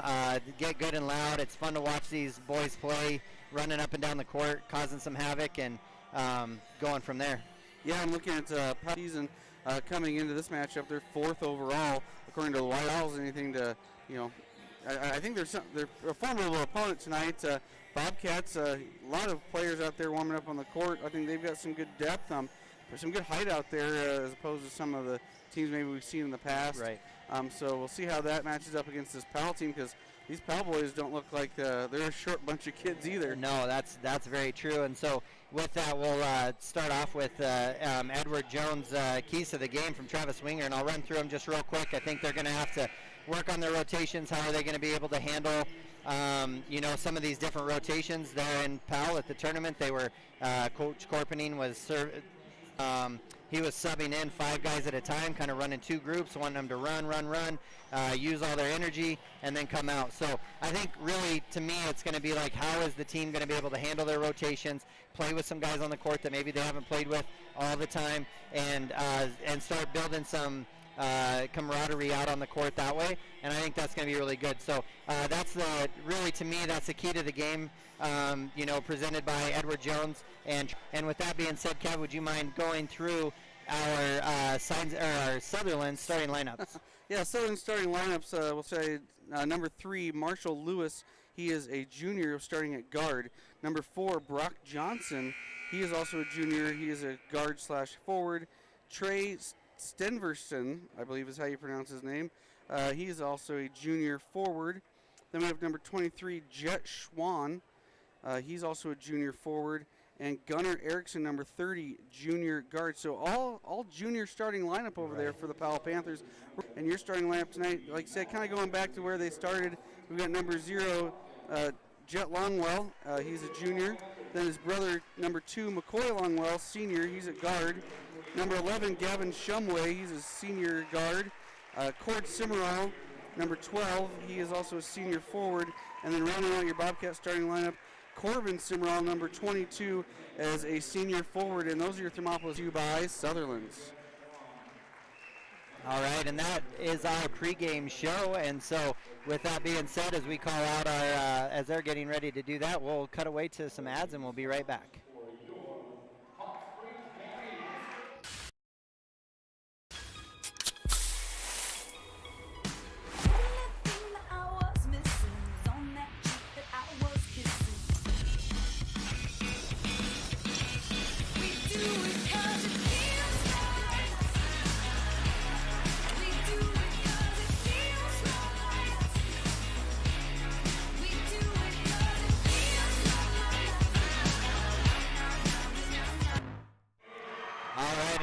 As they're announcing the starting lineup for the Thermopolis Bobcats, and again, it's really neat to see them black out the lights, bring the spotlight out, bring these mostly seniors, 4 seniors, and then Jet as the lone junior starter as they come out. So we have a couple brothers starting with Jet and McCoy Longwell, and then Corbin Simmerall. So it's been fun watching them play. They've played a lot of years over. A lot of minutes over the years, and so it's fun to see them come together and play. The Thermopolis Bobcats wearing their white uniforms, going back to the old school when they ran a couple back-to-back state championships, and they had the Carolina diamond on the side. Argyle? Yeah, Argyle on the side, that's right. Jet Longwell goes up for the tip with Trey Stevenson. Oh, sorry, Stinnerson. Stinnerson, yeah. That was my own handwriting, too. I don't have anybody to blame that on but me. All right, and we get the scoring started with Gunnar Erickson with a 3-point shot from the far side three. Gunner might be an accurate name. He launched that thing. He's a good player. He's been fun to watch over the years. So Bobcats move the ball around. Cord Simmerall throws it into McCoy. Kobe Grinch, the Mamba Grinches. Great pass to his brother. And Jet Longwell, who really came on against, and Jet with a steal, shot and a miss, and a rebound there by Panzer. You got charged. And a charge there, taken by Cord Simmerall, and that will be on Trey Stinnerson. Got there just right, set his feet, let him back into it. You know what, Kev? You got great basketball knowledge, and now I know you have knowledge of shoes. So there we go. That's right, the Mamba Grinches. Jeez. All right, looks like there's going to... So Stinnerson picks up another quick foul, so he's going to have 2 fouls here early in just the first minute. He'll stay out there too long. Nope, and right like that, he'll be subbed in for Cade Queen. So that's tough, Kev. I mean, even as a player, you get those 1 minute in. That's right. But for the Bobcats, that was their big guy, so that's good for us. Cade, no, I say Cade. Cord gets the ball, passes off to Jet. Jet with the shot. Thought he was getting fouled, so he put the shot up off the bottom of the backboard. Looks like Brock Johnson gets the ball, but dribbles it out of bounds, so the ball stays with the Bobcats, so they're going to run their out-of-bounds play. Wheel. Nothing open there, so they pass it in, get it into Gavin Shumway. Gavin Shumway gets the offense ready to go over to Corbin. Corbin back over to Gavin. Gavin up to the top of Cord. Cord with the 3, and it is good! Buckets! Great shot there by Cord Simmerall. Good to see him get those shots early to start off the game as well. Now a little pressure by the Bobcats. Pass the ball in, and just as Cade Queen gets the ball in, looks like he gives a good solid head fake. Jet gets caught in the air, and he goes up and gets an and one there.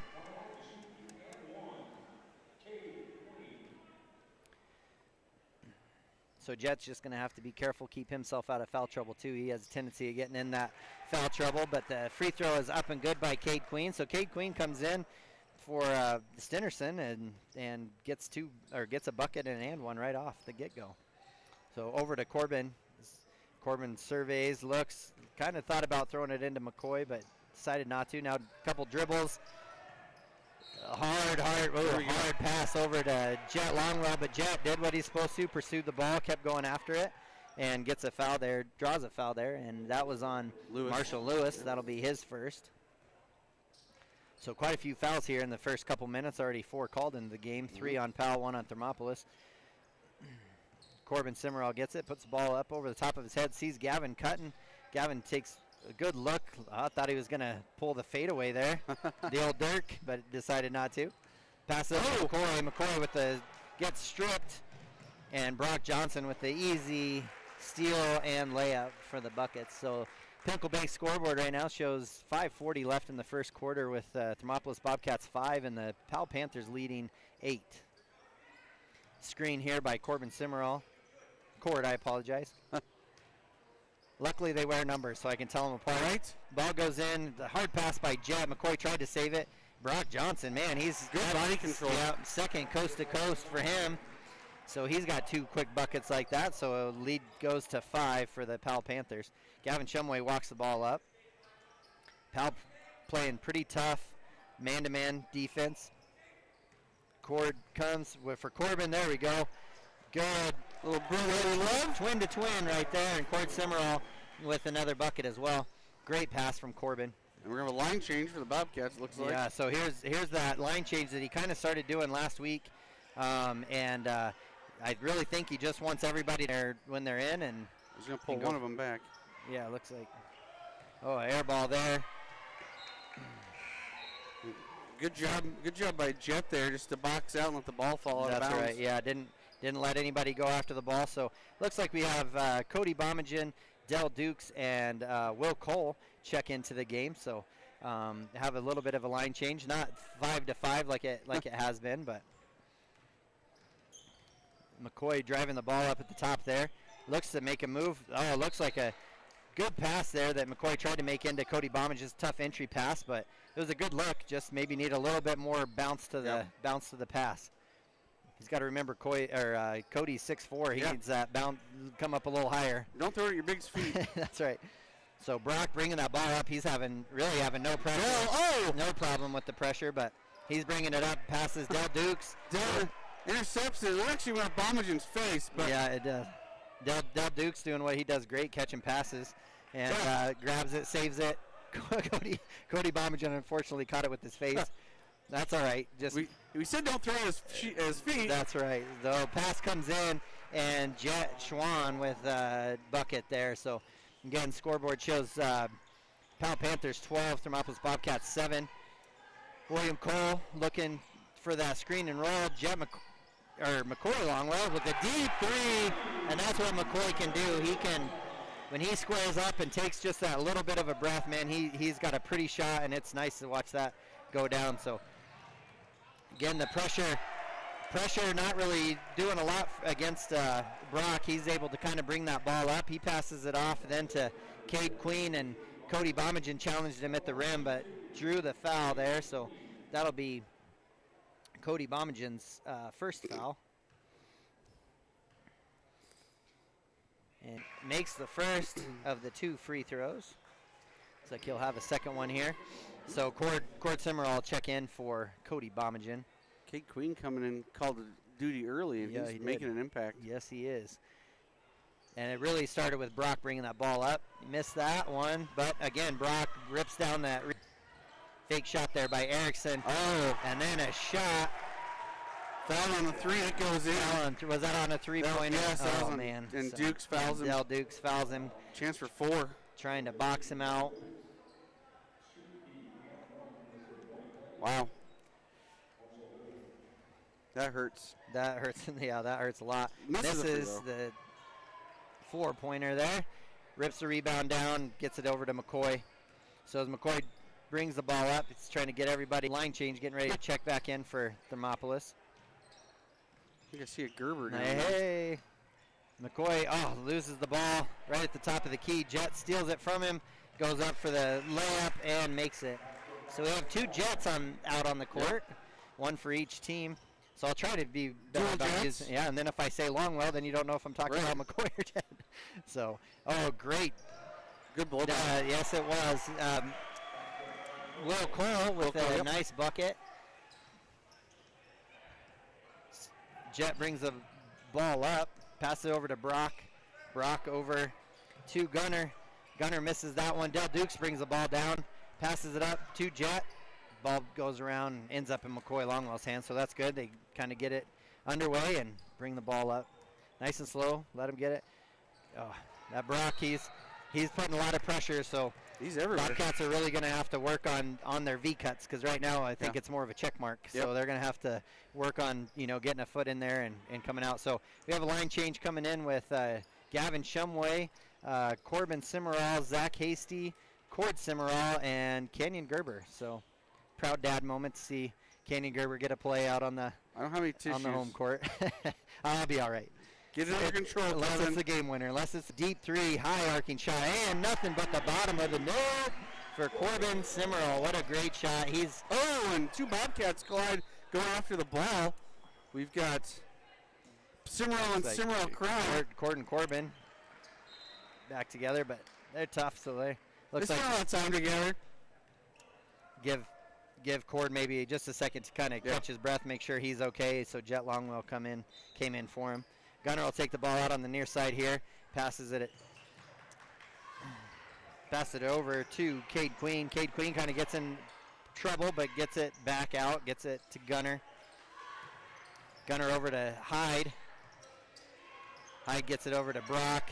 Brock with the pull-up 3. Hand in his face, and nothing but the bottom of the net. That's 7 points for him in this first quarter already. So just under 2 minutes left. Pinnacle Bank scoreboard shows Thermopolis Bobcats 15, Powell Panthers 21. So a good fought game. Gavin looks like he's going to take a 3, but a good hard fake. Wide open underneath, but just missed it. Jet tries to force it into Gerber. Gerber doesn't quite get it, and Gunner takes it in. A lot of contact, but no call, so they left it. Gunner tried to shoot it.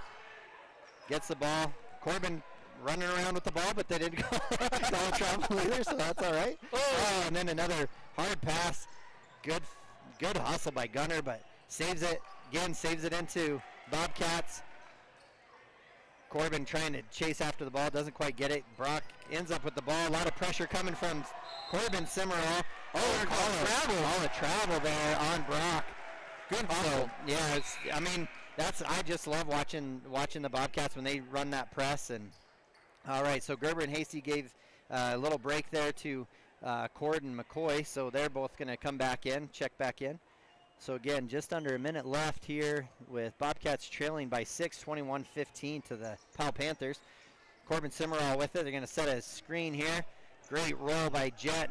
Really wanting the ball, but they missed him there. Yeah, it sure is. Nice pass there by Shumway to Cord. Cord with another bucket, so that's 7 points for him as well. Shumway used to distributing the ball as quarterback. That's right. That's right. So pressure kind of got him there. So Corbin Simmerall will come out with that foul. That's his first. A lot of points up here in this first quarter. Yeah. It's been a track meet. It has been. So Gunner gets the ball. Looks like he's going to deal with some pressure. Try to get it into a trap. Gavin kind of tweaked his knee a little bit there. It looked like shot goes up and is no good by Hyde. So Bobcats come down with the ball. McCoy bringing the ball up. Good pass. Great pass there. And Jet Longwell with 2 from a great pass from McCoy. Longwell just right over the outstretched hands of the Panthers. Nice, and finishes nice and strong. Oh, we got some no man's land. Oh, should have been a trap. Just missed it. Brock with a head fake. Passes it over to Gunner. Gunner not afraid to shoot the ball. Goes up and misses. Jet Longwell comes down with the ball. And that is the end of the first quarter. Pinnacle Bank scoreboard shows at the end of the first quarter, Thermopolis Bobcats 19, Powell Panthers 21. We'll be back right after this. Here in Wyoming, we live by the spirit of the Wild West. Now where the sun's a little brighter, where the snows that fall are a trifle whiter, where the bonds of home are a wee bit tighter, that's where the West begins. We're the bank that's with you wherever that spirit, because we're more than a bank in Wyoming. We're Wyoming in a bank. Pinnacle Bank, the way banking should be.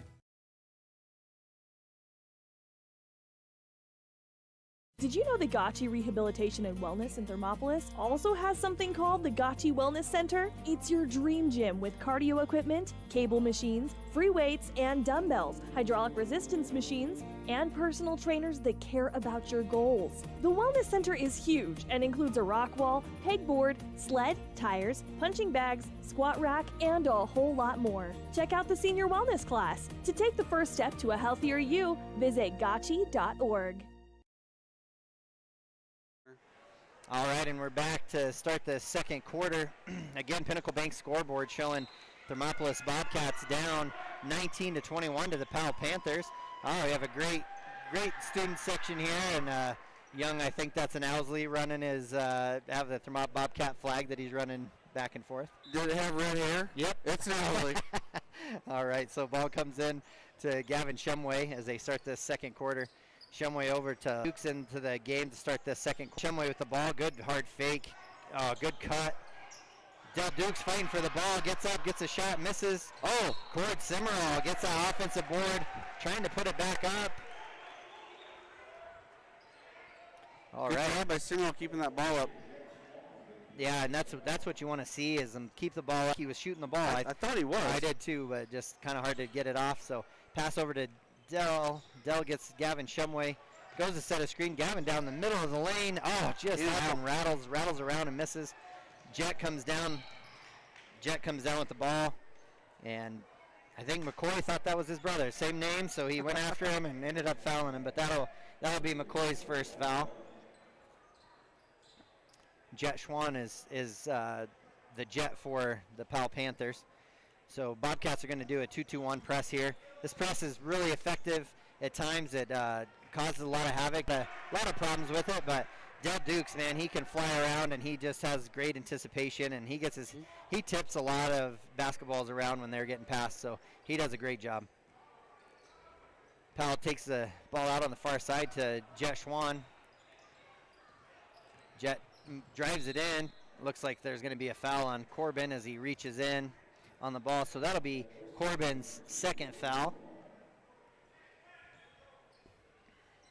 So it seems like our fouls right now are coming when they're being aggressive and they're driving to the hole, and we're kind of getting caught reaching in. 33, Alex Jordan comes in for the Panthers. He's been in for a little bit. Looks like Brock drove in there and tried to draw it. Corbin tried to draw a foul there, but it looks like they didn't really think that was going to happen. No. So Corbin gets the ball from McCoy. Great pass to Del Dukes. Del Dukes with the up and in. What a great shot by Del. Corbin almost got a steal, tried to save it, pass it right into Powell. Powell moving the ball around great. Passes it over to Jordan. Jordan gets kind of caught in no man land. And ball goes up and is good for Jace Hyde. Gavin almost thought about tossing a deep pass to Del Dukes. The nice combo that we saw. Corbin from deep. Oh, it looked good, man. It was right in line with where we were at, but just falls short. Ball comes up to Hyde. Hyde goes in for the layup. McCoy tried to beat him to the spot, but fortunately he was still moving, I believe, when he slid right under. Hyde went up. Yep. So Hyde will have a couple chances at free throws here. So Pinnacle Bank scoreboard shows 6:20 left in the first half of this game, with Powell Panthers leading the Thermopolis Bobcats 25-21. Hyde is up to the free throw line. First one is up. Financial advisor with Edward Jones, and we do, I pride myself on helping people with financial planning, achieving whatever goals are most important to them. The most valuable thing you have when it comes to planning for your future is time. The sooner you start and the more detailed your plan is, the better chance of success you have. First timers are my favorite people to work with because they're hungry to learn, and coming to see me doesn't cost anything. I don't charge for appointments, I don't charge for anything. Come in, talk to me, and all you'll leave with is a little bit more knowledge than you came in with.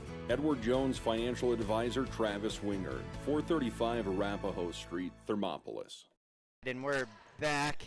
We think we might be having some technical difficulties. It looks like we're kind of having a struggle here, but if you are with us, we want to thank KDNO 1017 for having the broadcast here, and then also to Wow Today on YouTube for our live stream as we're bringing you the Thermopolis Bobcats and Powell Panthers here in Thermopolis. 3:23 left in this second quarter. Shot goes up and is missed by Powell from Jet Schwan. Corbin Simmerall gets the ball, brings it back up the court. Pinnacle Bank scoreboard shows Powell Panthers up 37-23, and Kevin, we're getting outscored 14-2 right now, and nothing's really falling. Cord Simmerall had a good look at the basket, but just not able to finish. Good pass comes in, and a finish by Trey Stinnerson. And Powell's just running up and down on us right now. Yeah, they are. And it might a lot of transition points. Might be a good time to maybe take a little bit of pressure off from, the full court pressure and just try to see what our half court defense does. Yeah. But we'll see where we're at. Coy Longwell gets the ball. Jet Longwell looking for the ball underneath. Tipped off the hand, but it goes right into Corbin Simmerall. Nice high arcing shot and just a little long. Stinnerson with that rebound. Jet Schwan with a really nice looking bounce pass almost to Gunner. Gunner just didn't quite handle that pass, and so ball's going out. So ball now to the Bobcats.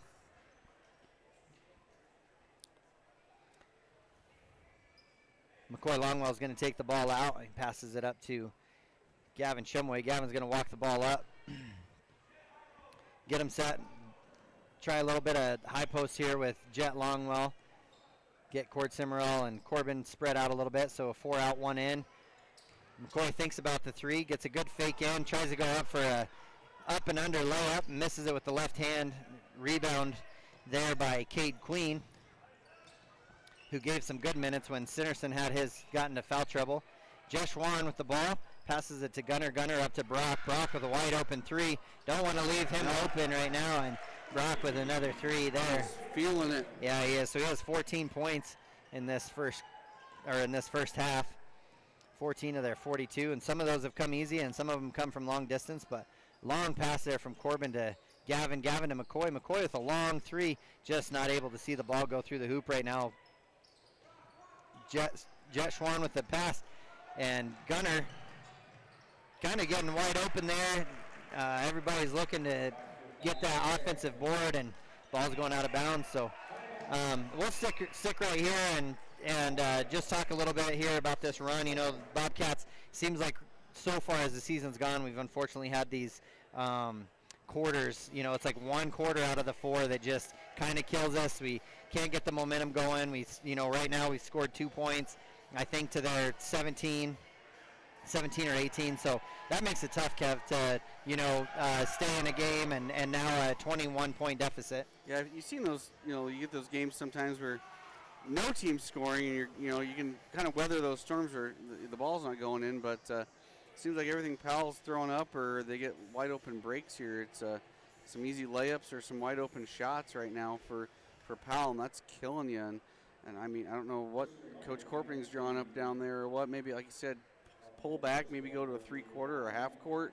Right. But transition is really what's getting them right now. Right. Yeah. I think also when a shot goes up for the Bobcats, they probably need to make sure somebody's getting back, because Gunner right now, as soon as he thinks that Powell has that rebound secure, he's taken off, and he's gotten some full court or some fast breaks, pretty wide open layups as well. Yeah, it's 2 passes and a layup. Yep. So Bobcats will bring the ball in coming out of the timeout, but Pinnacle Bank scoreboard shows 1:20 left in the first half. Bobcats down 23-44 to the Powell Panthers. McCoy passes over to Corbin Simmerall. Corbin and Cord are going to work together. Set that screen and roll, nothing there, so we pass over to Jet. Now the Longwell brothers are going to work. Cord catches it at the top of the key. Shot goes up, and there we go. Kind of look for getting that lid off the top of the hoop there. Corbin does a little reach around, but again, no help defense there. Brock Johnson just goes right in for an easy lay-in. Brock Johnson doing whatever he wants out there. He is, yeah. Good pass from McCoy, Longwell, up to Jet. Jet with a nice turnaround jumper in the short corner there. And again, a nice pass from McCoy to Jet. Looks like some of them were on the same page with a certain press and others weren't. Corbin Simmerall gets his hand in there and gets a pass stolen away. So McCoy, Longwell bring the ball up, pass over to Corbin. Screen and roll situation here with Jet and Corbin. Now Cord drives in. Good jump stop, up and in. So now a little bit of life coming in here with the Bobcats. Simmerall spark. Yeah, now they're kind of coming into a half court pressure instead of full court. Gunner with a good head fake, and then shot goes up. Looks like Gunner will be going to the line. That foul was on Corbin Simmerall. That'll be his 3rd. And so Gunnar Erickson will be going up for his 2 free throws. The first one is up and good. So again, scoreboard shows 3.3 seconds left in this first half. Bobcats down 30-47 to the Powell Panthers. So did get it under that 20-point mark. Second one is up, no good. Ball's touched. Jet gets the ball. Shot's going to have to go up. And the quarterback leans back, tosses one up. Out the back of the end zone. No good. Out of the back of the end zone. So Pinnacle Bank scoreboard shows at the end of the first half, Bobcats 30, Powell Panthers 47. And we'll be back for your Hot Springs Health halftime show. Thermopolis Hardware and Mercantile is a proud supporter of Bobcats Athletics. There's so much more than a hardware store. You'll find Ashley furniture and decor perfect for your home. There's a great toy selection, as well as tools, kitchen items, grills, and a garden section. That means there's something for everyone at Thermopolis Hardware. Don't forget to check out their variety of custom cabinets, window shading, and flooring. Hi, I'm Karen with Thermopolis Hardware. Buy local, be local. Go Bobcats! For a place to relax, sip on your favorite specialty lattes or tea, and find the best gifts for any occasion, Storyteller is the place for you. Books brimming with compelling stories, gifts for the kids like Legos and coloring projects, and something for your family and friends like hats, jewelry, or a bag of award-winning Mountain Air roasted jackrabbit java. To learn more, visit StorytellerYO.com or swing by at 524 Broadway in Thermopolis.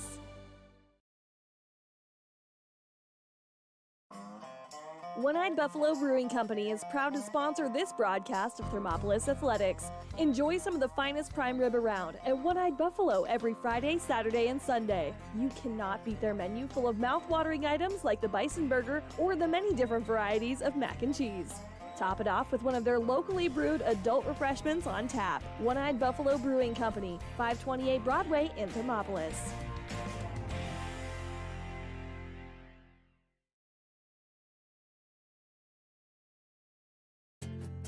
From one corner of the state to the other, over 82% of Wyomingites wear their seatbelts.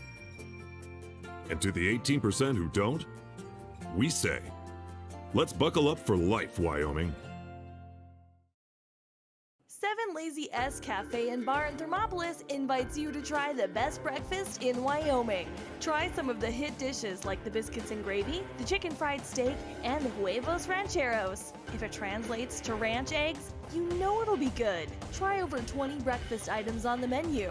Find the kind of cooking that keeps you wanting more at 109 South 6th Street in Thermopolis. 7 Lazy S Cafe and Bar. Open Friday through Tuesday, 6 a.m. to 2 p.m. and for dinner, 4:30 to 9 p.m.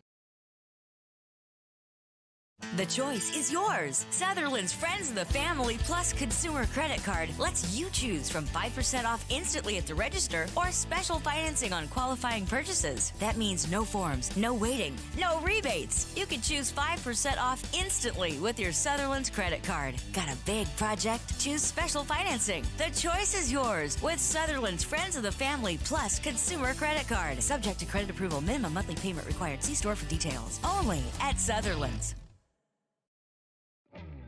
A proud sponsor of this broadcast is Bailey Enterprises. For over 50 years, Bailey has become the name you can trust. With Pit Stop Travel Centers, you can fuel up and stock up on trip snacks at locations all over Fremont County. You can also put your trust in Bailey Tire and Auto for service to keep handy for those times when your luck runs out on the road. Refresh at the Speedway Cafe with a dine-in meal or a round of carry-out with a variety of specials to keep you going. Go with Bailey.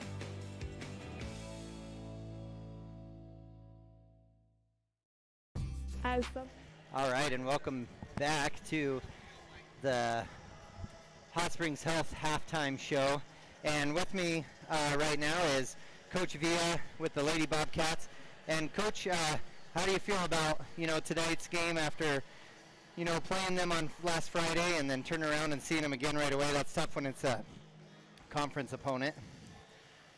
I knew we had to make some adjustments on the press break and stuff like that, so I felt today we did better with that when they actually pulled it off, so I thought we were successful at that. And then when they came back, with it again, we didn't quite, match that, transition. But I felt overall some of that intensity that we didn't have the last game, I felt we were, stayed with it the whole game. Yeah, well, and I talked to Kevin too. I said it's great when you see not only did the girls play hard, at the beginning, at the middle, but then even all the way to the end. You see the girls, there's no quit in them. They don't just let Powell just stand in the corner and let the last 12 or 15 seconds. It's like try to get better, and it looked like that's what they were doing. No, they just continued just to improve. That's one thing we told them at the end of the game, what we were proud of. We do put-ups at the end of every game, and that was one thing we talked about was their willingness not to give up and just keep fighting. And I told them it was going to be a battle, and in the battle there's scratching and crawling and fighting, and who's going to want it the most. And so I felt they responded, and we're just some minor fixes, and we'll be where we need to be. Yeah, and I think you had some great production off the bench too. Some girls stepped up and came off the bench and did some great things. Cadence Bowman came out and gave a little bit of life there in the fourth quarter too, of some hustle plays, but then also a couple shots and everything too. So good to see some production off the bench as well. Oh, for sure. I probably kicked myself for taking her out early, but we're just looking at, what we were trying to do defensive-wise and stuff. But, yeah, I was happy with Ina. Yeah, normally comes off the bench and starting tonight for JC.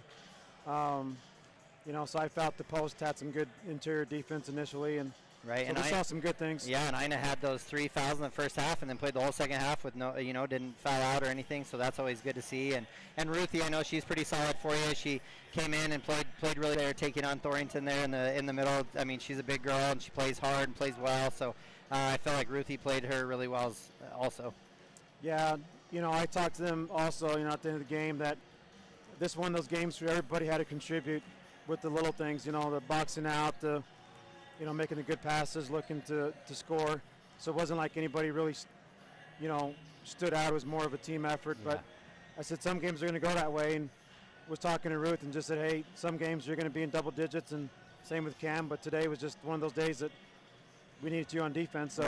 Right. Yeah, no, they did great. So, Coach, moving forward, we're excited to keep going, and now that you're in conference play and see how everything goes. So I sure appreciate you being able to take a couple minutes to come up and chat with us during the Hot Springs South halftime show, and look forward to doing this again. All right, appreciate it. Thank you. All right, hey, thank you. Yep.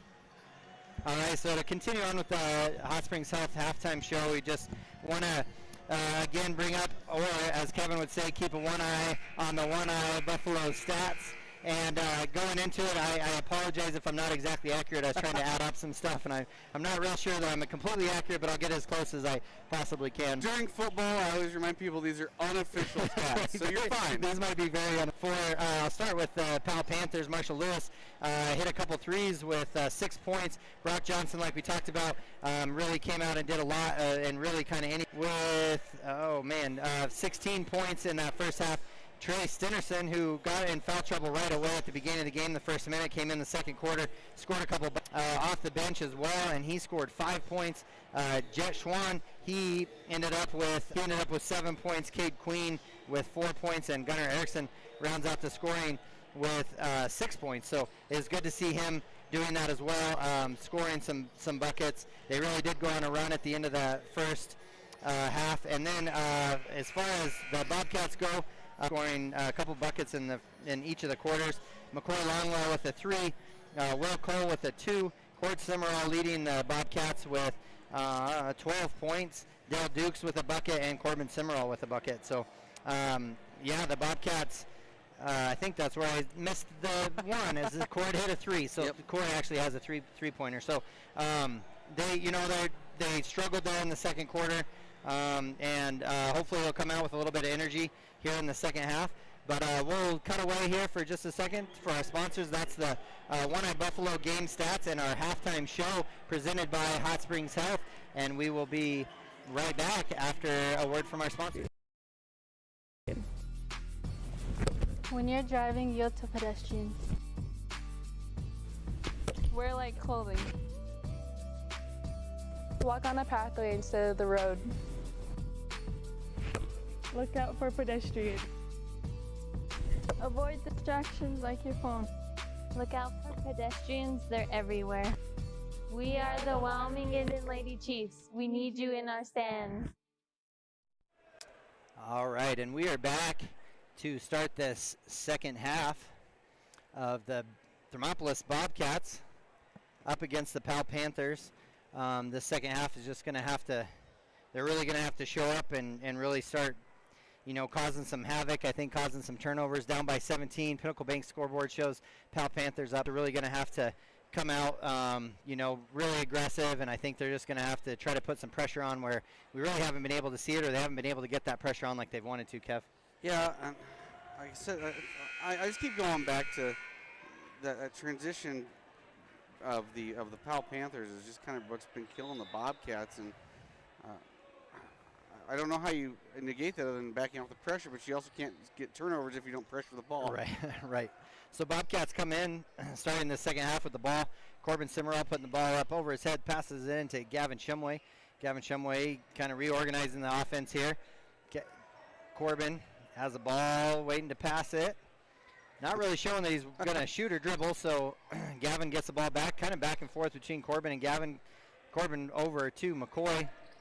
Here comes the screen and the offensive foul. Screen, yep. Yeah, it's by Jet Longwell. Saw that one kind of coming. Just kind of got driving him out, trying to get that good screen, and unfortunately got him an offensive foul. Those Longwell boys, they do rodeo too? Yep, they do. It's like riding bull there. That's right. Corbin trying to set some pressure there. Good hard pressure on Brock. Brock's able to get the ball to Gunnar. Gunnar pulls the ball in and gets it right at the free throw line. Pull-up jumper there, and it's good. McCoy Longwell driving in hard. Gunnar trying to draw a foul, but McCoy's able to get it in, and pull-up jumper for him as well. Almost an over and back there by the Powell Panthers over to Brock. Brock driving to the rim. Good hard pass. Kind of almost off his face, off of Stinnesson's face, and Jed ends up with it. Gavin pushing the ball up. Got numbers. Yep. Cord Cimarron from the corner, miss it, but Gunner gets it again. Powell's leaking out a runner every single time a shot goes up by the Bobcats, so somebody's going to have to get back for that. Ball goes inside to Lewis. Lewis tries a turnaround jump shot, but Stevenson gets the rebound and goes up for a shot, so he'll have a chance at 2 free throws here. And that foul was on McCoy Longwell, so that's his 3rd foul. Corbin and McCoy each have 3 fouls. Besides that, everybody else is really kind of safe as far as foul trouble goes. And the Powell Panthers, they had those 2 early fouls, and really other than that, haven't fouled too much. So Stinson makes both of those. All right, so Corbin Cimarron brings it up. Gavin Shumway calls off the screen from Jet, pass it up to Cord. Cord almost traveled, but gets the ball down on the ground, drives to the hole. Cord Cimarron with the bucket there. So him starting off with some scoring here in the second quarter. Brock with the ball, pass over to Jet Schwann. Gets it up to the top to Stevenson. Kind of run a similar offense. Yeah. Over to Gunner. Gunner, good head fake. Goes up and gets a good shot. McCoy Longwell bringing it up. It's kind of a back and forth game right now, but Bobcats are going to have to make some stops to get this game within reach. Corbin passed it over to Jet. Longwell Jet to Gavin Shumway. Gavin with the deep 3 and hits the bottom of the net. Great shot by Gavin Shumway. Those are his first points of the game, and he usually scores some buckets. Another, oh man, a pass up fast from Brock up to Jet Schwann, and almost looked like Cord Cimarron was going to get a block, but ended up being maybe even a frustration foul with some turnovers, but that's his first. Yeah. So Jet Schwann will go to the line for 2 shots.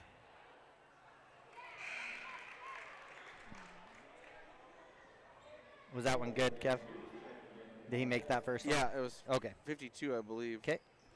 So now it's 53. All right. So Pinnacle Bank scoreboard shows 5:20 left in the 3rd quarter. 53-37 Powell Panthers leading the Thermopolis Bobcats. Unofficial stats. Unofficial Kevin. stats. That's right. Unofficial. All right. The second one is up and good. And Cord Cimarron passes it in. Will Cole checks into the ball game. McCoy Longwell bringing the ball up. Del Duke's in as well. McCoy Longwell drives in with his left hand. Pass out to his Cord Cimarron, leaks out. Bounces, dribbles off the knee. Del Dukes ends up with the ball. Passes out to Jet Longwell. Jet with a nice looking 3-point shot. Just misses.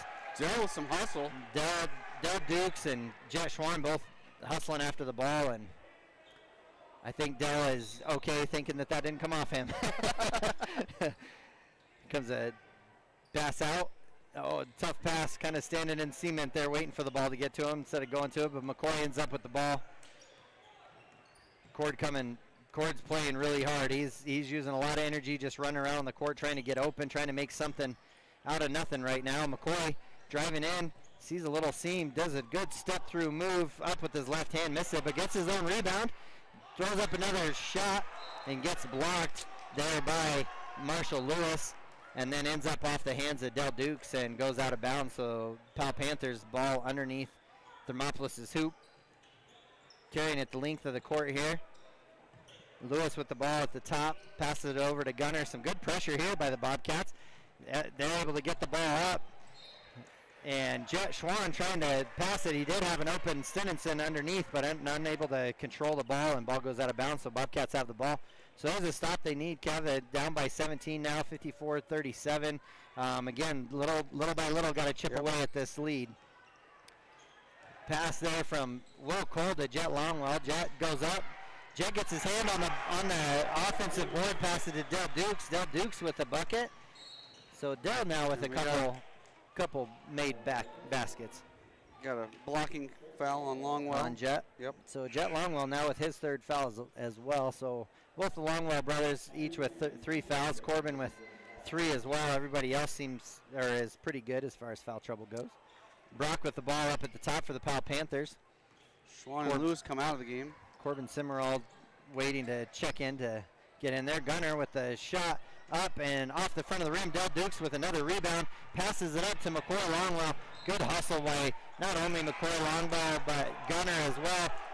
And a couple refs had a little disagreement, but they ended up coming in and making the right call, I think. And Thermopolis ends up with the ball, and we see Alice Weber, another freshman, comes in. And, man, if you ever get a chance to watch this young man play, he plays with a lot of heart. He plays really hard, and it's fun to watch him play. So it's good to see him get some minutes out on the court as well. Corbin gets the ball, comes into him. He's ripping away at the ball, but ends up being a jump ball, so Powell Panthers will get it. So Will Cole and Alice Weber up at the front of this press here, and like to see if they can cause some pressure here and get a turnover.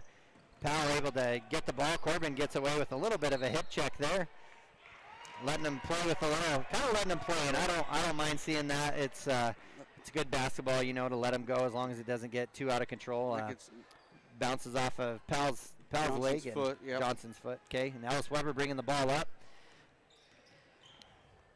Little varsity jitters there, maybe. Got his feet under him. Will Cole with a nice entry pass into Dell. Dell back out to Will Cole. Will Cole with a 3, misses. Gets a rebound off of Corbin. Oh, Corbin just had his hands up, but just missed it. Ball goes out of bounds off of Corbin Simmerall. In checks Gavin Shumway in for Will Cole. So some good minutes there again for Will Cole. Give Gavin a little bit of a rest. Now Alice Weber, like I said, checking in. He had a few games at the start of the season where he did start. So it's good to see him. And he sprained his ankle. That kind of got him out of the rotation for a little bit. And he's getting now Alice Weber with the foul. Got underneath Gunnar Erickson, and that's a hard one for him. He just kind of ran into him. He's officially in the books, though. That's right. Gunnar stopped short, and Alice just ended up running underneath him. So both Longwell brothers will check in for Del Dukes and Alice Weber. So, again, good to see them two hustle and play hard. So now at the free throw line is Gunnar Erickson. And he'll be shooting the extra point for the and one there, and he gets that. So ball comes in. Again, Pinnacle Bank scoreboard, 3 minutes left in the third quarter. Thermopolis Bobcats 39, Powell Panthers 57. Screen coming from Cord on Corbin. Corbin drives with his left hand, goes up with the right hand, and it's good. So all the things in the wrong order, but it didn't matter. He made it anyways. So it was great to see Gunnar again. Just really able to break this press, and Simonson gets a great pass and finishes up with an easy bucket. Gavin Shumway passes up to Cord. Cord Jets really posting up hard, looking for the ball. There he is. Good entry pass again. Good roll there, but not getting the ball. Jet then frustration, gets that ball, steals all of them. That's a 30. Both the Powell Panthers and Bobcats both hustling for the ball, and bodies kind of landing all over the place, landing on top of each other. So two of the officials are going to come together. I think they saw it differently. I thought that was off Erickson's head. So it looks like they are going to give it to the Bobcats. So McCoy Longwell will get the ball, pass it into Gavin. I was kind of hoping for a more grandiose call on it, to let us know where the ball was going, but that's all right. So Cord Simmerall with the ball at the top of the key with Jordan guarding him. Ball comes into him, step through, and goes ahead and lets the ball go out of bounds after the hand of Cade Queen got on it and knocked it out of bounds. So Corbin's going to pass it in right in front of the scorer's table. Possession arrow took a tumble, but we're good. No harm, no foul. McCoy really posting up hard. Jet. He's really calling for the ball down low, looking for it. Gavin with the long 3. Cord with a good catch and pass in. So he tried to save that ball a little harder than maybe Gavin was expecting it to come in at him, but he still got his hands on it. Gavin looking inside, calls for the screen. Oh, misses it, passes it. Unfortunately, another pass across. The steal there by Jace Hyde, but unable to finish over the front of the rim. So Jet with the hustle play, getting down and getting that offensive rebound. McCoy Longwell kind of going in. Looks like he maybe rolled his ankle or maybe just was a little bit out of control. Shot goes up. Corbin Simmerall tried to take a charge, but unable to take it. It's a little sloppy play here with a minute left on the Pinnacle Bank scoreboard with Bobcats down 59-41 to the Powell Panthers. Gavin Shumway with a pass from McCoy. Another shot, offensive board, and a putback by Cord Simmerall. There's a lot of action going on in basketball, not a lot of points. Not a lot of points. There was a lot happening for sure. There you go. Cade Queen goes, tries to pass it up the sideline, so ball goes out of bounds. And Ellis Weber is going to check back into McCoy. Longwell kind of let him get his legs back under him, and it looks like Del Dukes is also going to check back in. Del Dukes will be coming in for Jet Longwell.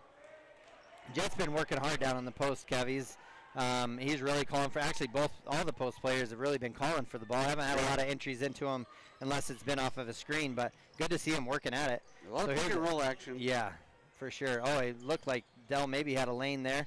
Catch that pass from Corbin. That's a tough pass, though. Cord with the pull-up three from the top of the key, a miss, and a rebound from Jordan. Again, Jordan coming in. He's giving him good minutes, bringing the ball all the way up the court, pass it to Brock. Looks for a give and go, but misses it. Jet Schwann with about a 15-footer. The Schwann man delivers. Yes, he does. And hits the bottom of the net. Puts the under 10 seconds left here. Gavin Shumway a little bit out of control, trying to pass the ball. Goes up with the shot. Oh, and Cord gets an offensive board and misses, kind of just a wide open putback. Was also standing open underneath the hoop, but missed a couple shots there. And so Pinnacle Bank scoreboard shows going into the fourth quarter, your home team, the Thermopolis Bobcats, down 43 to the Powell Panthers 61. We'll be back in a minute.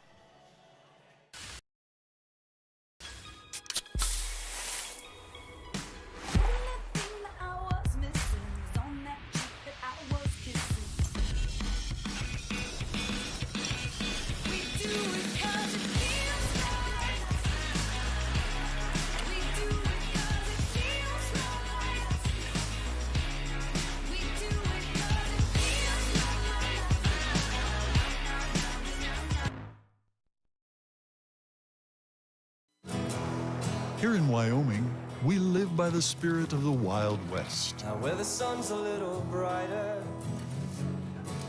where the snows that fall are a trifle whiter, where the bonds of home are a wee bit tighter, that's where the West begins.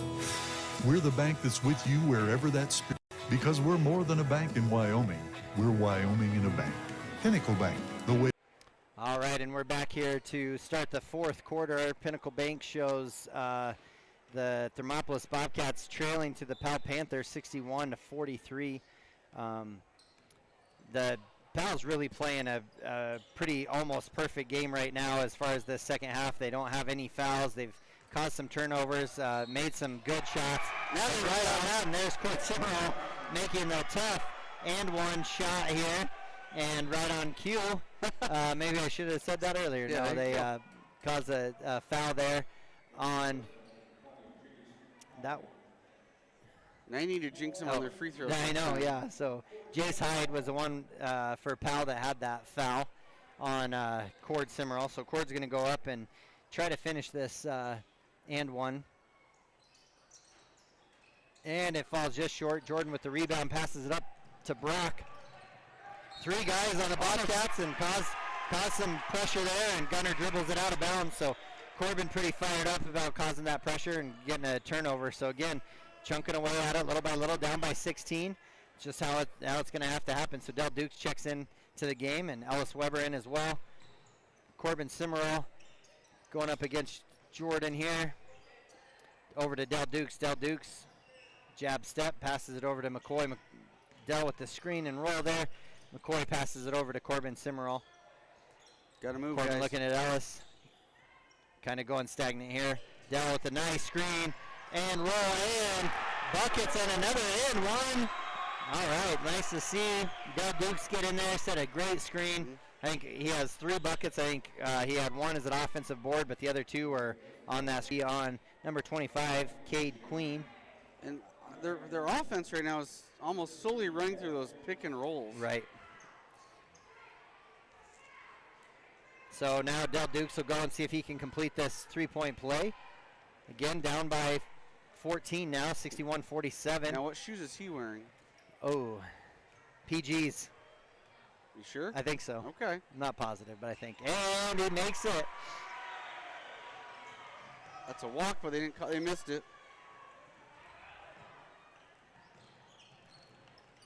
Ball comes in, Gunner has it, and he passes it up to the top to Stevenson.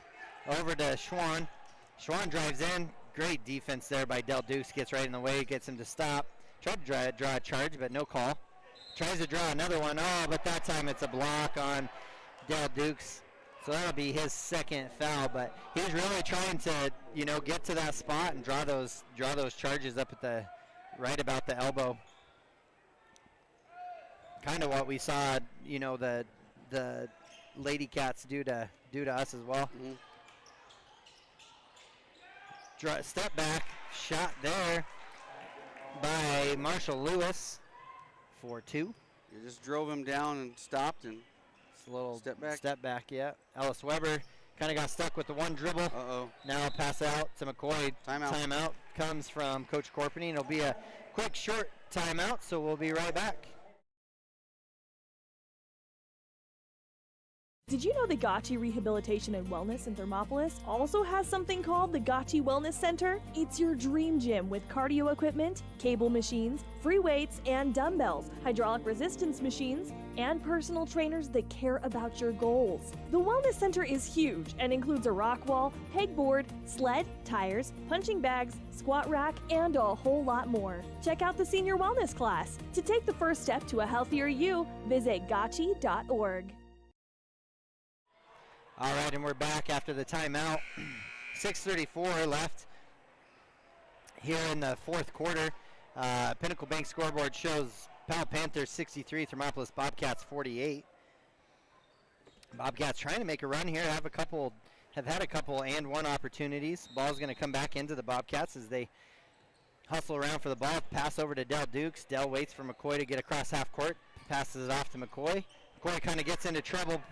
Passing into Schwann's hands. Schwann goes up and finishes the layup. 2 points for him. Ball comes up with McCoy. McCoy over to Del Dukes. Here comes Ellis Weber down low. Looks at him. Cord pulls up from the 3. Can't quite get it to go. Brock with the rebound. Oh, Jet. Jet reaches in, tries to get it, knocks it away. I think his initial hand on the ball was good, but I think he reached in one more time right at the end. That'll be his 4th foul.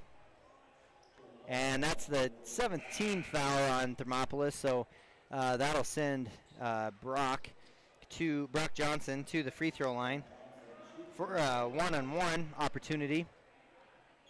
Again, Brock Johnson's been really quiet the second half, hasn't had any buckets, but he's broken the press when he's needed to and kind of been more of a delivery of the ball than one trying to score it this time. And the front end of the one-on-one is good, so he'll get a second opportunity.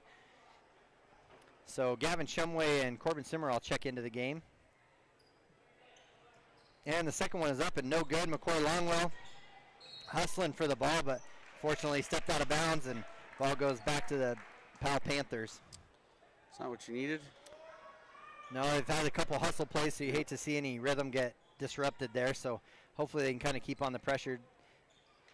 Gavin Shumway guarding here. Oh, no. Marshall Lewis.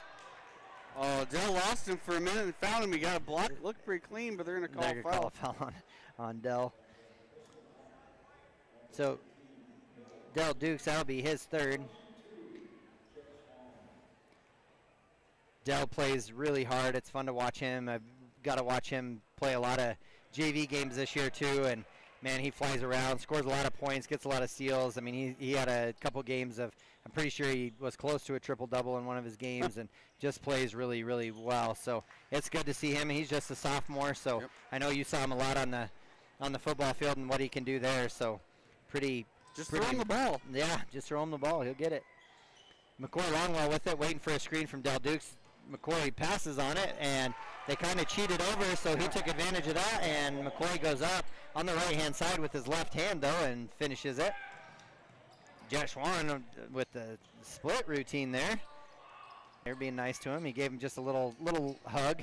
Oh, Gavin Shumway at the poke away. Oh, and McCoy kind of knew that one, but tried to catch it at the top, and fortunately he didn't get it. So both Longwell boys now have their 4 fouls. So Stinson will come up to the line with opportunity for 2 shots. Or was that an and one? That was an and one. Oh, that was an and one. I'm sorry. So he missed it. They got the ball back, and I believe Marshall Lewis put the ball back in. So, and McCoy Longwell with a turnover. Schwann with another steal. He's really been active defensively this second half. I feel like I've said his name almost every time we've turned the ball over. It seems like it ends up in his hands. He's been playing hard. So gonna have to take care of the ball. Pinnacle Bank scoreboard, 5:38 left in the fourth quarter. Bobcats down 50-71. So Powell's grown that lead again back up to over 20. And Marshall Lewis with another pull-up jumper and miss, but a good box out there by Cord Simmer. Also Stinson with the reach-in foul by Stinson. Yep. Maybe over the back. I don't know. Either way, it's a foul. It's a foul. And that's just his 3rd foul. He got 2 in the first minute of the game, and then kind of set out the whole first quarter, but came back in, and that's just his 1st foul now again. So poke away there by Brock Johnson. Tried to get it. Gavin able to save pass from Corbin to Cord. Cord just not able to find the bottom of the hoop. Jump ball. And then a jump ball. Little extra activity there for Marshall Lewis and Jet Longwell. So jump ball goes to Powell. It's all good. Everybody's good. Yep. Nobody's mad. Nobody hit the ground. Everybody's good. Brock Johnson with the ball. McCoy. I'm going to charge. There we go. McCoy steps over, and it's kind of one of those. I'm either getting my last foul or I'm going to draw one. So Brock Johnson picks up his 1st foul. That's just their 4th team foul. Thermopolis Bobcats with 9 team fouls.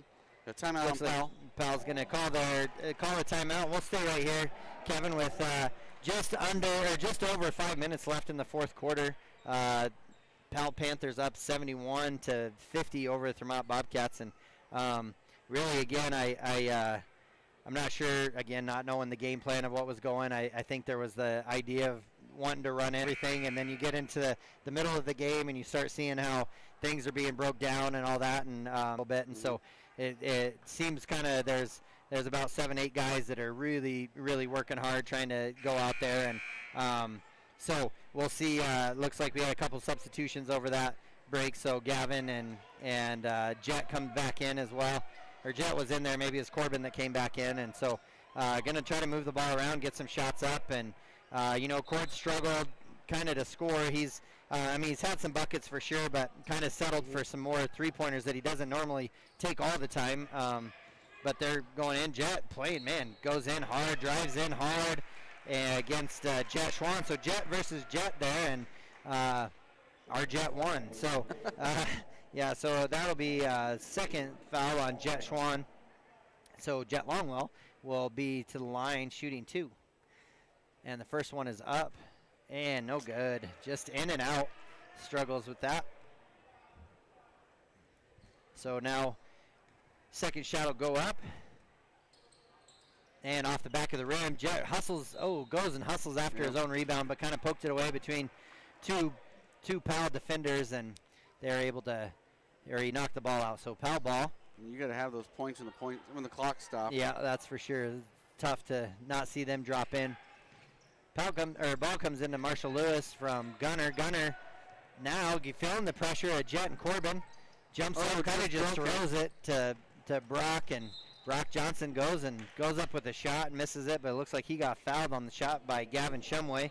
That's just Gavin's first foul, but fortunately that'll be the 10th team foul in Thermopolis, so from here on out they'll be shooting 2 free throws for any foul.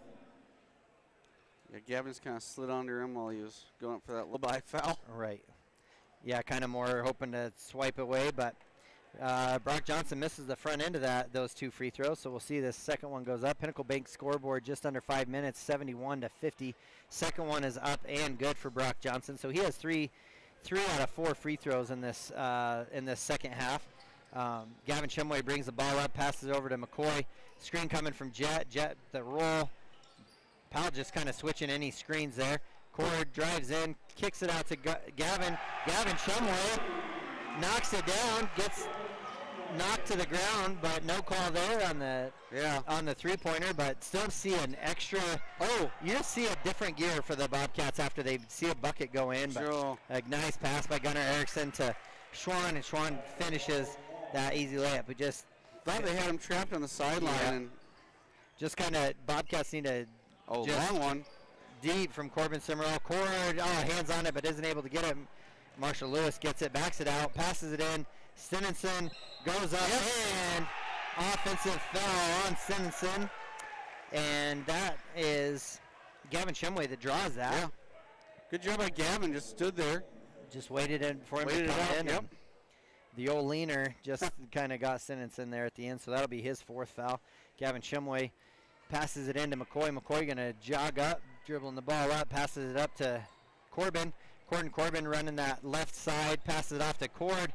Cord gets a good shot at it, and Stinson is officially going to foul out of this game. Oh, man. So didn't have any fouls and then kind of got three quick. So he gets Cord on the arm as they ran that good screen and roll, and Cord will have a shot, two shots here for a free throw. And like you said, now we've got to focus on making these ones when the clock is stopped. And I mean, you got 3:40 left. You're gonna need a miracle to get back in. Right, yeah. Down 21, but they can score in bunches when they really start turning the ball over. But again, I think once it gets broke half court, they just cut off, and they need to sprint back to get back to the paint and then go out from there, defensively. So first one is up and good, and Cord Simmerall shoots the second one, and it is good. So pressure still on by the Bobcats. Definitely not just letting go of it. They're still putting on the pressure. Oh, almost a chance for McCoy to steal it, but Brock Johnson came across the middle. Great pass from him to Jet Schwann, and Jet Schwann finishes again. So Jet's starting to have a pretty good game here. Gavin with a good head fake and then goes up, had a couple head fakes, ends up with the ball. Nice Not pass. really sure how. Passes a nice baseline pass to Corbin Simmerall, and Corbin finishes it. So a nice pass from Gavin to Corbin for the two buckets. So looks like Bobcats took a timeout, and so will we. Gotchi Rehabilitation and Wellness knows what it means to be on top of your game. For over 60 years, Gotchi has led the field in providing physical therapy, occupational therapy, and wellness in Thermopolis and their facilities in Worland, Basin, Powell, Cody, and Shoshone. Whether you're recovering from an injury, deconditioned, post-stroke, or just looking to take control of your health, you'll find years of dedicated experience paired with personal care at Gotchi Rehabilitation and Wellness. Learn more at gotchi.org. Ever wonder why so many babies are delivered at Hot Springs Health in Thermopolis? Could it be the exceptional prenatal care offered by our providers? Or our convenient family practice clinics located in Thermopolis, Worland, Britain? Maybe it's our new OB suites with large jetted tub, or maybe it's the place where you know you can find all of this and more.